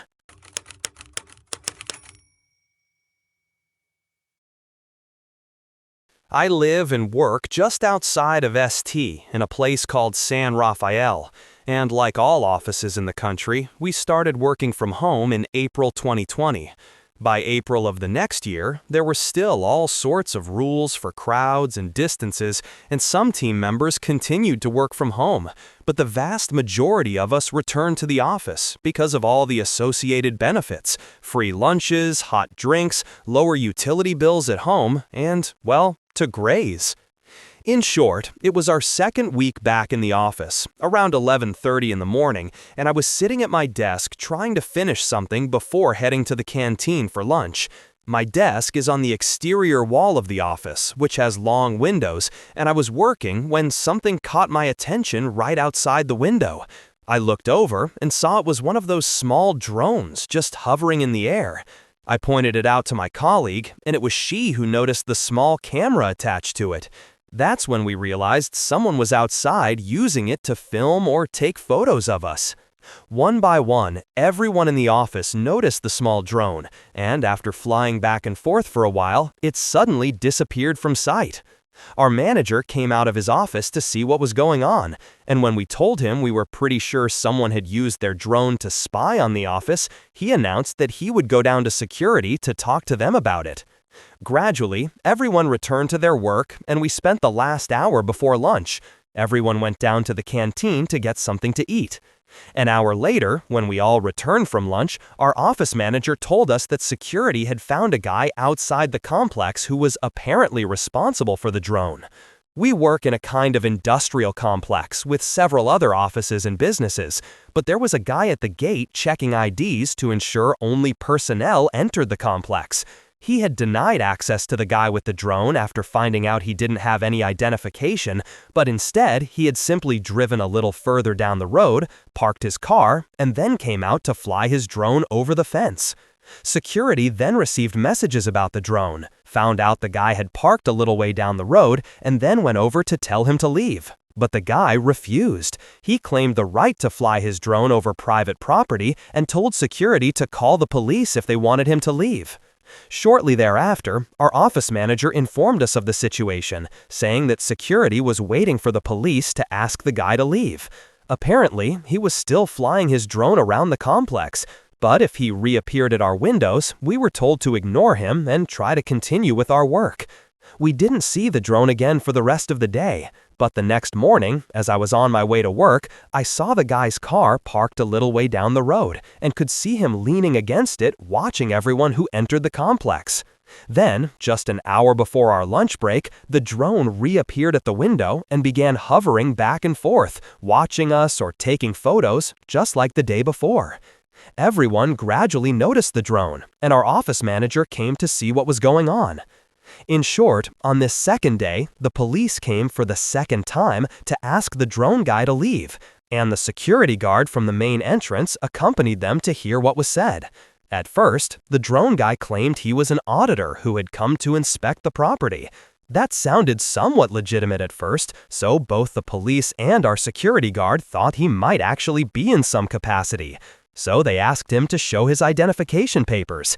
In response, the man began to say, "I don't have to show you my identification papers. I'm an auditor, and I have the right to be here, and that's all you need to know." The police then said that was fine. He didn't have to show them anything, but could he at least tell them what company he was from or what he was doing so that we could be reassured in the offices? Our security guard said the police were absolutely polite and just asked a few harmless questions, but all they got was hostility.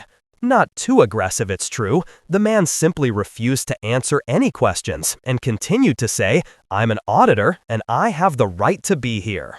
According to what our security guard heard, the auditor had broken no law by flying his drone around our office building. It wasn't trespassing. I suppose he was technically right about that.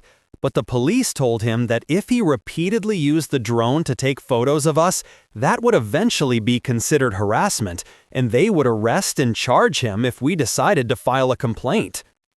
For those of you who were as confused as I was about this whole interaction, and wow, I was confused, here's some background information you need to know so it all makes a little more sense. There is a very peculiar type of person in this world, and what they like to do is go to different places and just film people or take photos of the people who are there. And this also exists in almost all of Mexico, and in other countries too. Only their people call themselves First Amendment auditors, and there are tons of videos of them online, arguing with strangers, sometimes being attacked, and sometimes being arrested when they try to enter courtrooms or military bases, places where they basically aren't allowed to be. And personally, I find all of this completely absurd. And the only thing I can think of is that these people have too much free time and somehow thrive on negative interactions with other people. It's weird, really weird, but these people will exist, and this guy was one of them. We were aware of all this for the third day, so everything made a little more sense to us. The only real question at that point was why the hell he was auditing us of all people. One of my office colleagues, a guy named Fernando, was the one who told us about these crazy First Amendment auditors in America, or whatever they want to call it, and he told us that, in his opinion, the sooner we completely ignored the drone guy, the faster he would leave. You see, many of these strange auditors think that if they get even the slightest resistance or rejection from the people they film, that must mean those people are doing something evil. But no one wants to be photographed randomly, right? It all feels a little personal. So I imagine this guy thought everyone was doing something evil if he just walked around provocatively filming people. My point is that Fernando said the sooner we denied the auditor that satisfaction and started ignoring the guy, the faster he would get out of our hair and stop bothering someone else. In short, that worked, and in the end, our office manager officially filed a harassment complaint with the police, claiming he was preventing us from working effectively.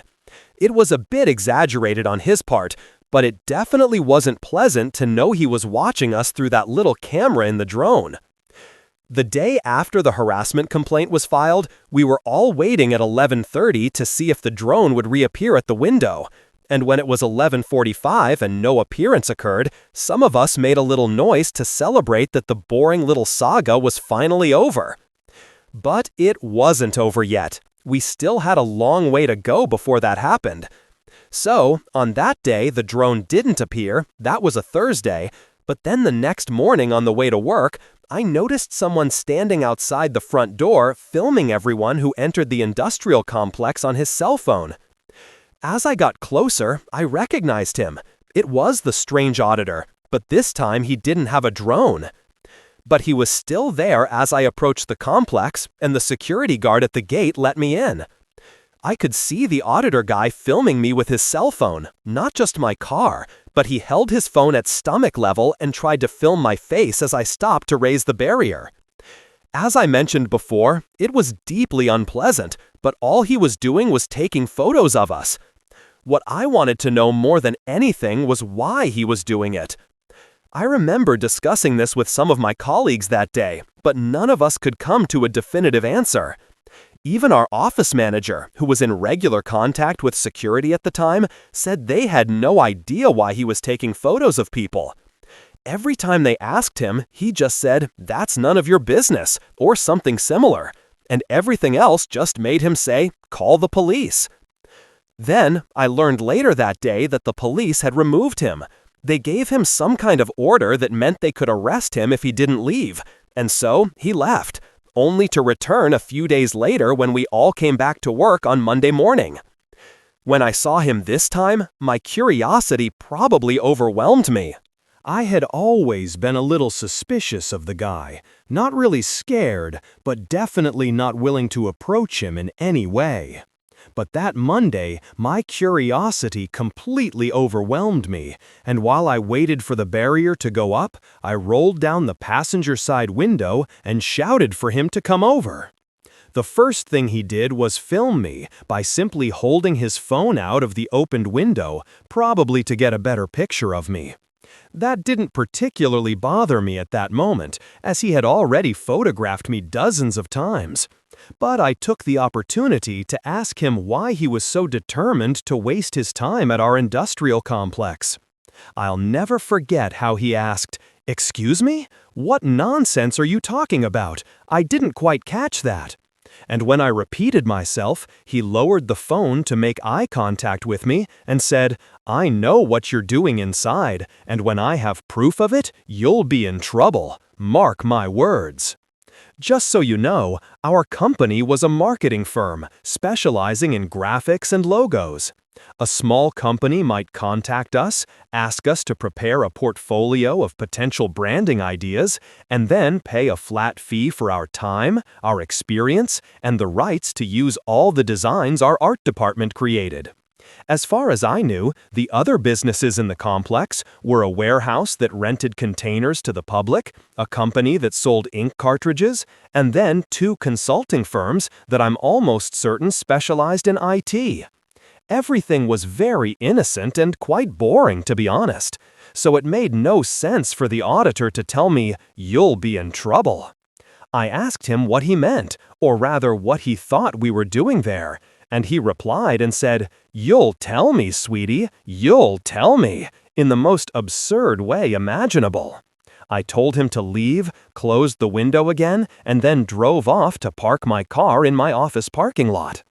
That day, I mentioned the strange interaction to some of my colleagues, focusing mainly on the comment that we were doing something wrong, or at least something we would get in trouble for. I mean, what the hell did he think we were doing if we weren't creating marketing and branding portfolios all day long? I knew he probably wasn't all there, so I thought there wasn't much logic in what he had to say. And a comment he made to another colleague made even less sense. Joanne from the copyright department said that when she told him what we did, namely that we were a marketing consulting firm, he replied, "You know as well as I do that it doesn't matter what happens upstairs, but what happens downstairs." Or did he mean the ground floor? It had to be that. We didn't have a basement, but the ground floor was reception, conference rooms, the cafeteria, things like that. Nothing in any way strange or inappropriate. Anyway, the police continued to come to kick him out, but until we had a court order explicitly preventing him from entering the premises, we had to endure him showing up every morning, only to be kicked out like clockwork when the police managed to come by. We couldn't wait for that restraining order to be signed by a judge, but we had no idea that the situation would resolve itself in a terrible way in just 2 weeks. The next week, we simply endured the auditor being outside. Sometimes he even had a friend with him, a guy with badges on a coat that read "No to 5G." At least it seemed to be painted like that. As I said, I didn't see him over the next weekend, of course, but early Monday morning, he was back outside the facilities, his cell phone in hand. You really have to admire his dedication. He was always there, even when it was pouring rain, just an umbrella in one hand and his phone in the other, making sure he didn't miss a day. And then finally, one Wednesday morning, our manager came out of his office to share some good news with us. Craig Parkhill, a guy we called Jose Antonio, was supposed to return to the office after his old vaccinations. Jose Antonio was quite sick at the time and had chosen to work from home until everything was back to normal, so it was a big morale boost for all of us to hear that he was well enough to come back to the office. But then we wondered how Jose Antonio would react when he saw the auditor at the front door. And all we had done was ask the auditor why he was so happy to waste his time, but we had never been that confrontational. But Jose Antonio was probably not the type to pass by more than 2 or 3 times without giving the guy a good dressing down, and honestly, we were all pretty excited about it. The policy was, let security handle it, don't interact with him, and we tried to stick to the plan as best as possible. But Jose Antonio was not the type to stick to the plan. He always chose the most direct path from A to B, without detours or nonsense, and how he would deal with the auditor might be very different from the approach we had taken. Anyway, next Monday, Jose Antonio was supposed to return to work. He always came a little early to have breakfast in the cafeteria, another advantage of the job. So I arrived about 20 minutes before Jose Antonio arrived. I remember telling you that my desk had a view out the window. Well, the view had a few trees, so it was quite nice when you were sitting, but when you stood up, you had a great view of the parking lot. I couldn't see the front door from the window, but I could see the driveway to our parking lot, which meant I could see when Jose Antonio's car rounded the corner and entered our parking lot, Excuse me if that's a little confusing, but then, right behind Jose Antonio's car, which drove almost the whole way, was the stranger, the auditor. As far as I knew, he had never tried to enter the complex, and it seemed like he was angry as he chased Jose Antonio's car. So I immediately thought, damn, something's going on at the front door. Maybe Jose Antonio is shouting at him, but I couldn't be sure. So I waited until Jose Antonio got out of his car and headed towards the main entrance to go to the window, which meant I could see the front door. The line of sight wasn't perfect, but I could see enough to see Jose Antonio standing there in front of the front door with such a grim expression on his face that truly surprised me. I hadn't realized how serious the situation was until that moment, and the security guard seemed just as worried. I asked Jose Antonio if everything was okay, and he just looked at me with wide eyes as if he had seen something terrible. I moved a little closer and asked him if he wanted to go home or something, but he just shook his head and then said, "No, I'm fine. I'm perfectly fine." But I wasn't convinced that was true. Although he didn't say any more, I stayed with him for a few minutes to make sure he was okay, and then returned to my desk to start my workday. My work was nothing special, as I said, but these morning interactions always took you out of the flow of things a little, and you could spend the whole morning thinking about what would have happened if you had done something differently. These questions always stay in your head, no matter how much you try to forget them, and the only way to get rid of them is to discuss them with your colleagues. So I did that. It was one of the craziest weeks in the office, with the auditor showing up every morning, and then Jose Antonio returning and being followed by the auditor on the same morning he returned. We all had many questions, but no one had many answers. It was obvious that the auditor was taking photos of us, and probably Jose Antonio too, but there was no way of knowing why he was doing it.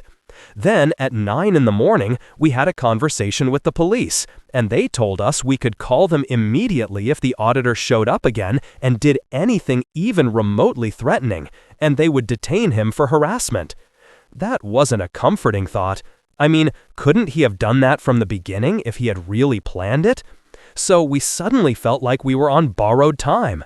We had a little more than a week before everything was over, but there was really no way of knowing when it would end.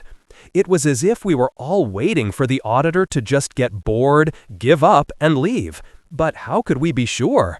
We just had to keep going and hope for the best. There was a strange mood in the office that day.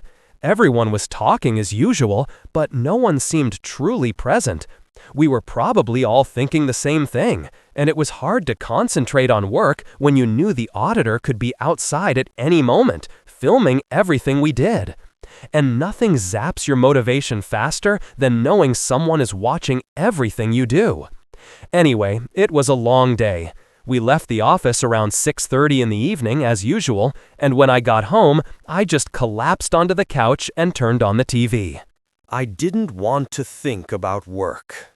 Not about the auditor. Not about anything. I wanted to forget everything and just relax. That was the only thing I truly needed at that moment. After this week full of tension in the office, the weekend finally arrived. It was a welcome relief for everyone, although we couldn't stop ourselves from wondering what would happen when we returned on Monday. Would the auditor continue to show up outside? Would more incidents follow? There was no way to know. On Monday morning, I arrived at the office with some apprehension. There was something in the air suggesting the situation was reaching a critical point. When I entered, I noticed my colleagues had nervous expressions. Some were even whispering softly, exchanging theories about what might happen next. To my surprise, the auditor wasn't outside when I arrived. That was a momentary relief, but also a cause for concern. Had he finally decided to abandon his strange crusade, or was he planning something new? During the morning, the tension in the office was palpable. We were all working, but our minds were elsewhere. Every time someone went to the window, the murmurs started again, speculating about the auditor's whereabouts and what he was up to. Then, around noon, we received news that left us speechless. The police had found the auditor in a nearby park in a state of confusion and agitation. He was arrested for disturbing the peace and was taken to a psychiatric health center.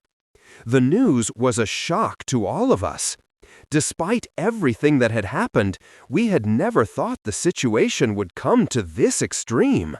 We were relieved that he had finally been detained, but also concerned for his well-being. As the day progressed, the tension in the office began to subside.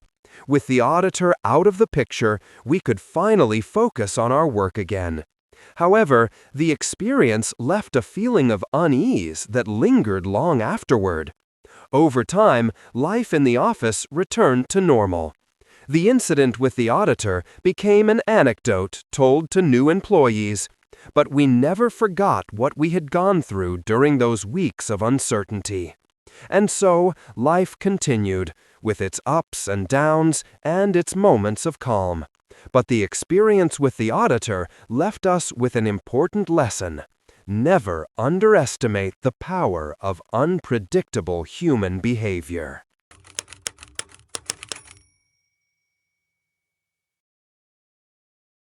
I worked as a night watchman in a residential building in the city center. The housing association had many security concerns due to the way the building was constructed in the late 60s. Both parking decks were accessible from the street level, meaning there were many possible entry points, many of which were obscured from the security camera system. For this reason, I had to do 2 rounds of the entire building during my shift to ensure no non-resident had found their way inside. The biggest problem we had were occasional car thefts, but what I most often found were homeless people who had found their way into the parking deck and curled up in a corner to seek some shelter. Moving them off the street was by far the most unpleasant part of my job, but I had to do it. After working there for several months, I knew all the places where they usually hid. The building was very old and had undergone many renovations in its life, creating many nooks and crannies, unnecessary concrete projections, sealed rooms, and corridors and stairs that led nowhere. The creepiest place in the whole building was so strange and potentially dangerous that I took a photo of it and showed it to management. On the first level of the parking deck, there was a door leading to a corridor directly under the ramp to the second parking deck level. It was about 1.5 to 2 meters wide and stretched about 6 to 9 meters, yet it led nowhere. At the end was a large water pipe with a valve, which was the only reason for the room. But in the dark, with only a faint flashlight, that pipe seemed to take on many other shapes. However, what made it dangerous was the lock on the door. There was no lock or bolt on one side, but on the outside there was a large sliding bolt. There was only one way in or out, and it was locked from the outside without the possibility of opening it from the inside. Since I discovered the place, I couldn't help but imagine how easy it would be for someone to be trapped there. Yet, nothing I told management made a difference. They were already informed and had no intention of doing anything about it.